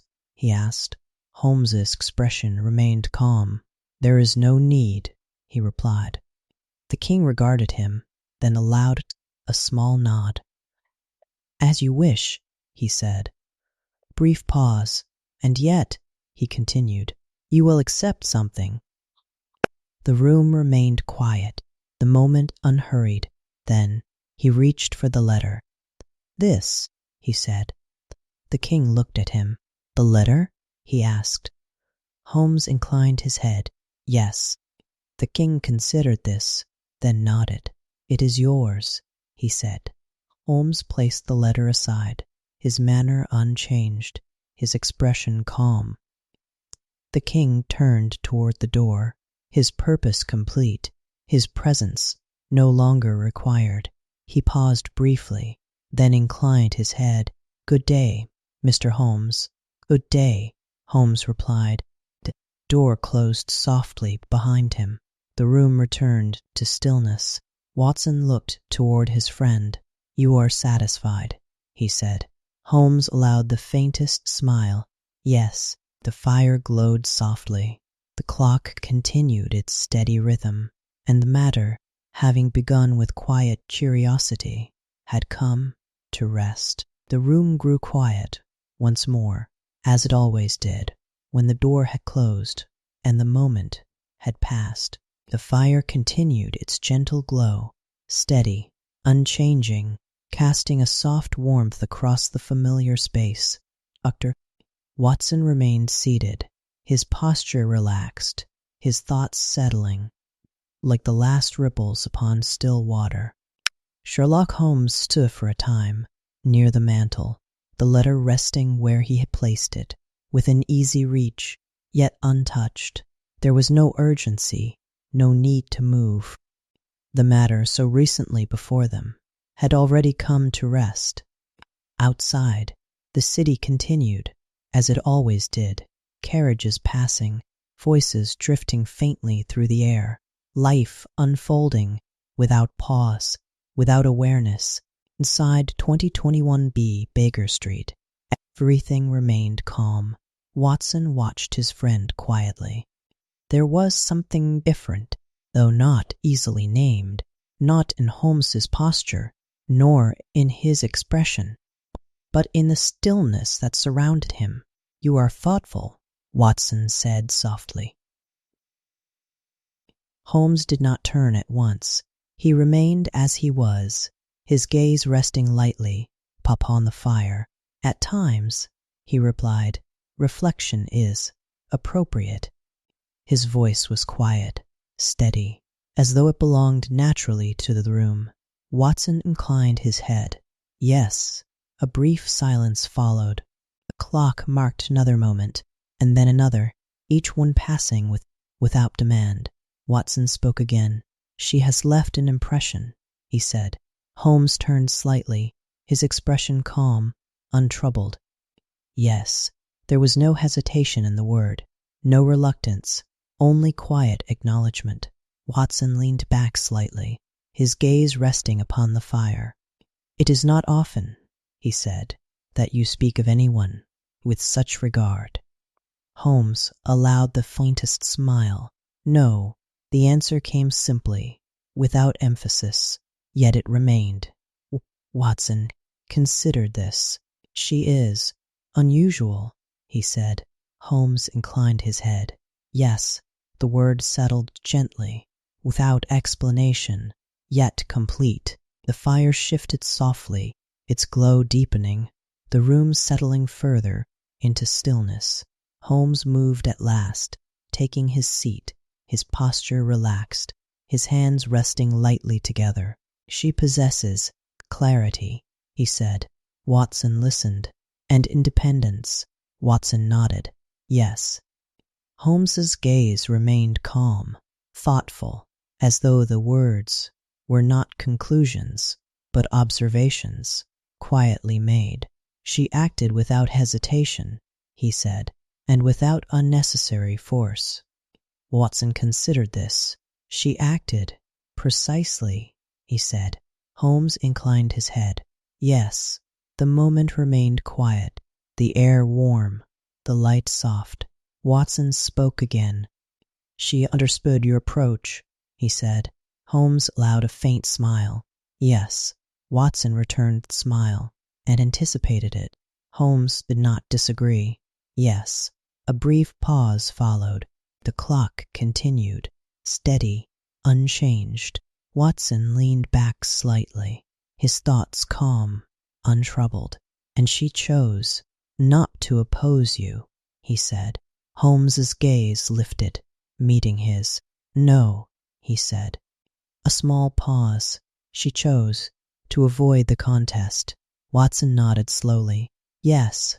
The words settled gently, without tension, without urgency. Holmes reached for the letter, lifting it once more, not to read, but to hold. The paper was light, unremarkable, yet it carried something more. A measured mind, he said quietly. Watson watched him, and a careful one. Holmes inclined his head. Yes. He placed the letter back upon the table, his movements unhurried, his manner unchanged. Watson spoke again. You admire her, he said. Holmes allowed a small pause, as though the word required consideration. Then, I respect her, he said. The distinction was quiet, yet clear. Watson smiled faintly. Yes. The room remained calm, the fire glowing softly, the familiar stillness returning. Holmes leaned back slightly, his gaze resting not upon any one thing, but upon the room itself, as though it held the memory of the moment. She understood the balance, he said. Watson looked toward him. In what way? He asked. Holmes's expression remained thoughtful. She did not seek advantage beyond what was necessary. Watson nodded. She sought only to protect herself. Yes. The words were simple, yet complete. The clock marked another moment, and then another, each one passing as gently as the last. Watson spoke once more. And so, the matter ends, he said. Holmes inclined his head. Yes. There was no sense of finality, no sharp conclusion, only a quiet completion. The fire breathed softly. The room settled. The world beyond continued, unchanged. Holmes's gaze rested briefly upon the letter, then lifted once more. She will be remembered, he said. Watson nodded. Yes. Holmes allowed the faintest smile, as, the woman, the words settled into the room, softly, without emphasis, yet they remained. Watson leaned back, his thoughts at ease, the moment complete, the quiet, undisturbed, and in that stillness, nothing more was required. The day moved on, as all days do, not with urgency, not with demand, but with a quiet steadiness that required no notice. Within the rooms of Baker Street, the calm remained. The fire had settled, its glow soft, its warmth gentle, no longer bright, but steady, as though it too rested. Watson sat comfortably in his chair, a book once more in his hands, though his thoughts did not remain upon the page. They drifted quietly back through the events of the past day, not sharply, not with effort, but in the same way that memory often moves, softly, without demand. Across the room, Sherlock Holmes sat in stillness. His posture was relaxed, his expression calm, his hands resting lightly together, as though nothing further required attention. The letter remained upon the table, unmoved, yet not forgotten. Outside, the city continued, its movement steady, its sound distant, carriages passing, voices rising and fading, all of it part of a rhythm that did not disturb the quiet within. Watson turned a page, slowly, the sound soft, barely heard. Then, after a moment, he closed the book. "There is something curious," he said, his voice low, gentle. Holmes did not look up at once. "Yes," he replied. Watson leaned back slightly, his gaze resting upon the fire. "The matter," he said, "has ended." Holmes inclined his head. "Yes." Watson paused. "And yet it does not feel," concluded Holmes, a loud, faint smile. "Because," he said, "it has not resolved itself in the usual way." Watson considered this. "Yes," he said. The fire shifted softly, its glow deepening, the room settling further into stillness. Watson spoke again. "There is no sense of triumph," he said. Holmes inclined his head. "No." "And no sense of failure," Watson added. Holmes did not disagree. "No." A brief silence followed. The clock marked another moment, steady, unchanging. Watson leaned back, his thoughts calm, untroubled. "It has simply come to rest," he said. Holmes allowed a small pause, then nodded. "Yes." The words settled gently, without emphasis, yet complete. Watson looked toward him. "And that is enough," he said. Holmes inclined his head. "It is," he replied. The room remained quiet, the air warm, the light soft. Watson's gaze moved briefly toward the letter, still resting upon the table. "She has left it behind," he said. Holmes followed his glance, then returned his gaze. "Yes." Watson smiled faintly. "A small thing," he said. Holmes allowed the faintest smile. "Not always," he replied. The words carried no weight, no emphasis, only quiet understanding. Watson rested his hands upon the arms of his chair, his thoughts drifting, without effort. "It will remain," he said. Holmes inclined his head. "Yes." There was no need to explain. The meaning was clear. The fire breathed softly. The room held its calm. The day continued, without haste. After a time, Watson spoke again. "You will remember her," he said. Holmes did not answer at once. He remained still, his gaze resting lightly, as though the question did not require an immediate reply. Then, "Yes," he said. The word was quiet, yet certain. Watson nodded. "As the woman," he said. Holmes allowed a faint smile. "Yes." The moment settled, softly, without disturbance.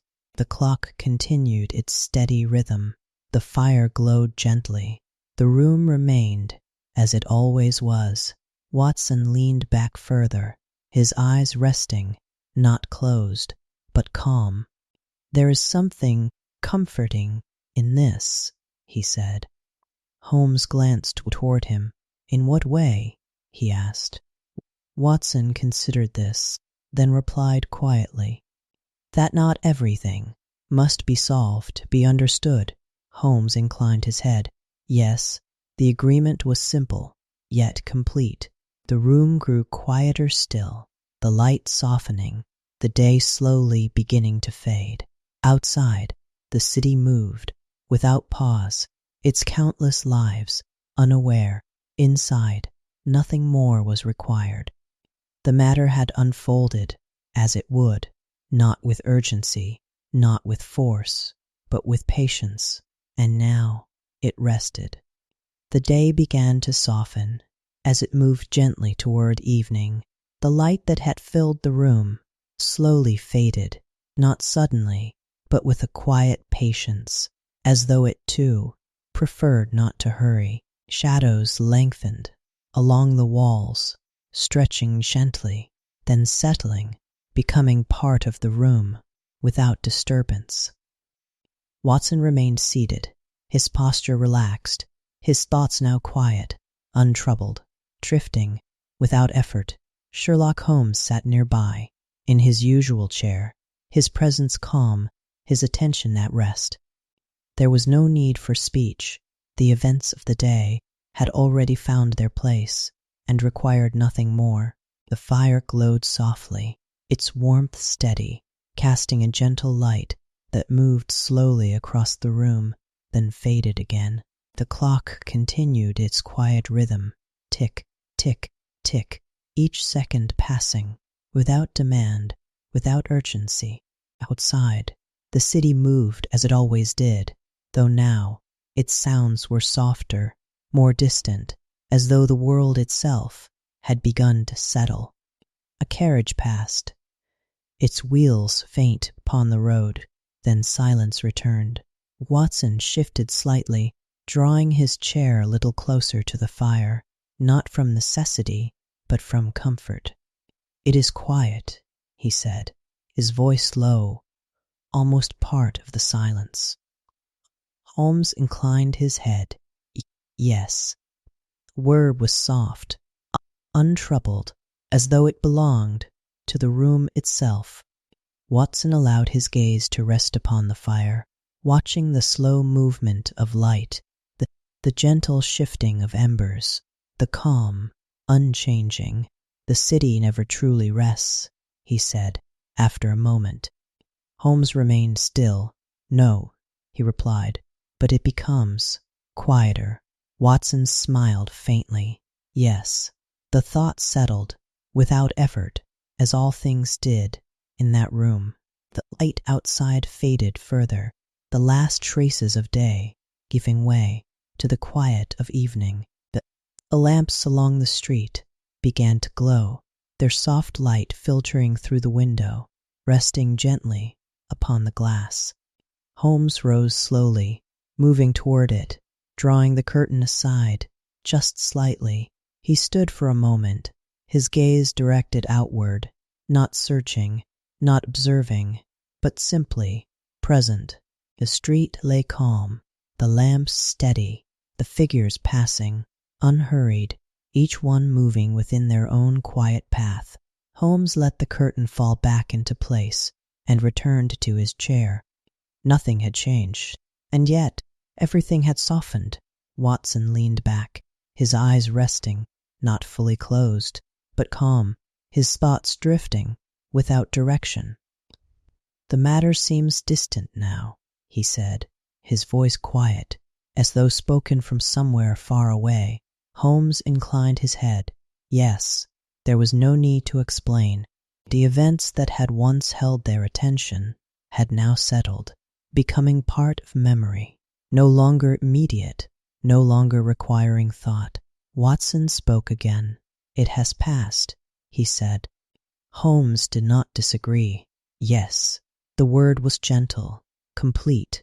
The fire breathed softly, its glow steady, its glow steady, its glow steady, its warmth constant. The clock continued, its rhythm unchanged, marking time without demand.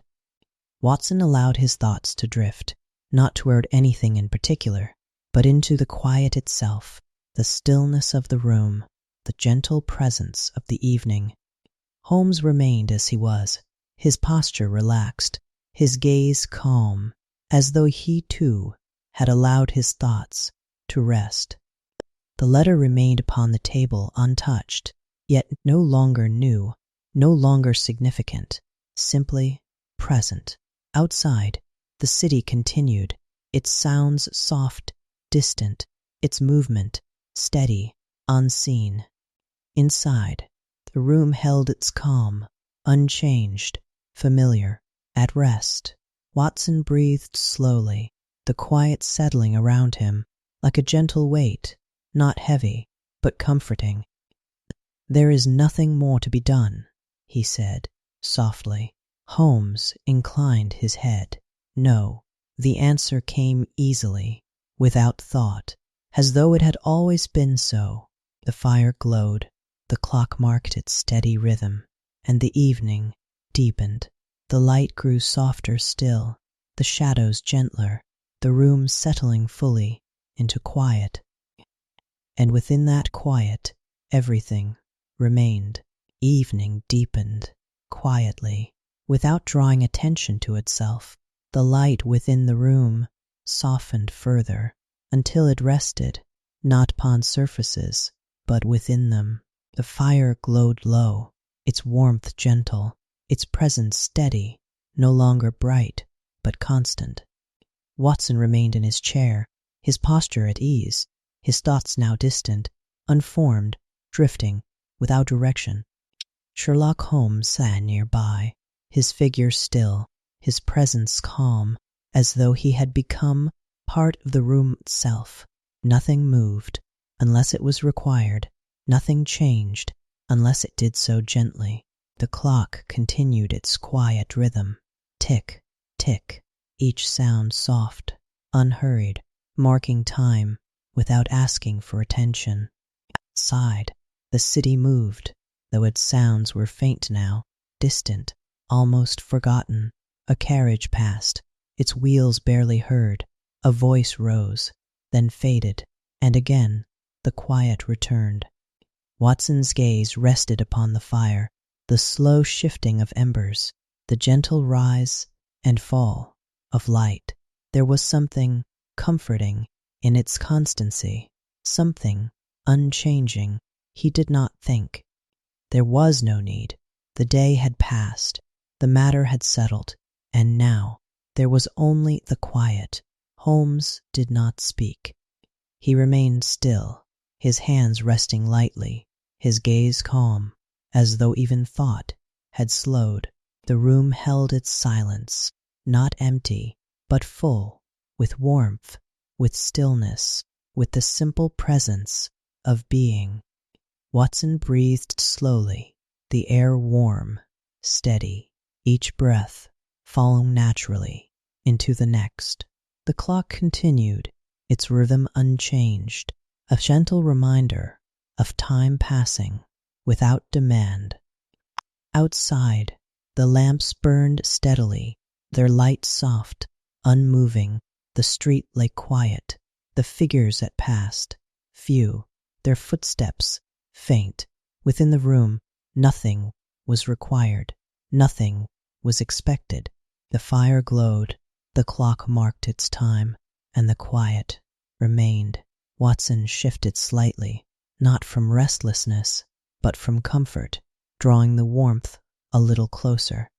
His eyes rested, not fully closed, but calm, his thoughts no longer distinct.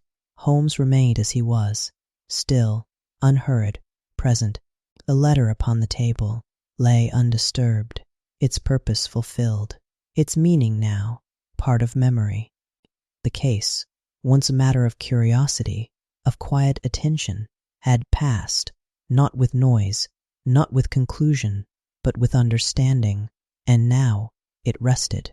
The room seemed smaller, somehow, not in space, but in feeling, as though it held everything that was needed.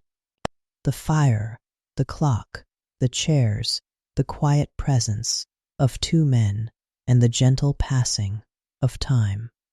Watson breathed slowly, the rhythm steady, unforced, his thoughts drifting further and further until they no longer held form. Holmes remained still, his gaze soft, unfocused, as though he too had allowed the moment to simply be. Outside, the city continued, though it no longer reached into the room. Inside, There was only stillness.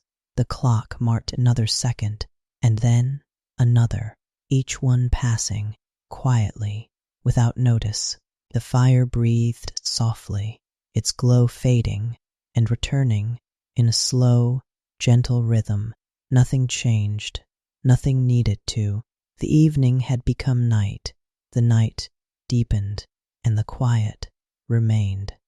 Watson's breathing slowed, his body at ease, his thoughts distant, his mind at rest. Holmes did not move. The room held its calm, unchanged, steady, at peace. And within that stillness, time passed, softly, as though it too had chosen to rest. Night had settled fully over Baker Street, not as something that arrived, but as something that had always been there, waiting patiently, quietly, for the day to fade. The room was dim now, the fire reduced to a soft glow, its light gentle, its warmth steady, no longer shifting, only resting. Watson remained in his chair, his posture completely at ease. His thoughts, long since drifted, no longer formed, no longer needed. Sherlock Holmes sat nearby, his figure still, his presence quiet, as though the day and all that it had carried had settled into silence. The clock continued its slow rhythm, tick, tick, tick, each sound soft, unhurried, falling gently into the next. Outside, the city rested, not silent, quiet enough that its movement no longer reached within. The distant carriage passed, its sound faint and fading, until once more there was only stillness. The fire gave a small shift, a quiet breath, then settled again, its glow soft against the room, touching the walls, the chairs, the still figures. Within, nothing moved, nothing needed to.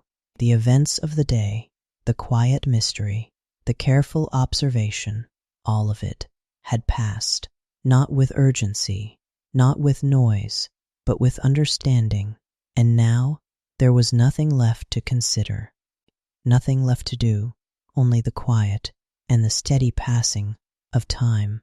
Watson's breathing was slow, even, each breath gentle, falling naturally into the next. His eyes rested, closed now, not from effort, but from ease. Holmes remained still, his gaze lowered, his thoughts unformed, his presence calm. The letter lay upon the table, untouched, no longer a question, no longer a concern, only a part of what had been, and beyond that, nothing remained. The room held its stillness, warm, unchanging, complete. The clock continued its quiet rhythm, marking the passing of moments that no longer required notice. Outside, the lamps burned softly, their light steady, the streets calm, the night deep. Within the room, everything had settled. The fire, the clock, the quiet presence, all of it, part of the same stillness. Time passed, softly, without demand, without weight, and as it passed, the world grew quieter still. The fire dimmed, slowly, its glow fading into a gentle warmth that remained without light. The clock continued, steady, unchanged, its sound softer now, as though even time had grown quiet. Holmes did not move. Watson did not stir. The room held its calm, unchanging, at rest, and within that stillness, the story had come to its end. Not with a final word, not with a closing thought, but with quiet, a quiet that remained long after the telling had faded. And so the night continued, soft and still, the world beyond at rest, the room within unchanged, and the quiet unbroken.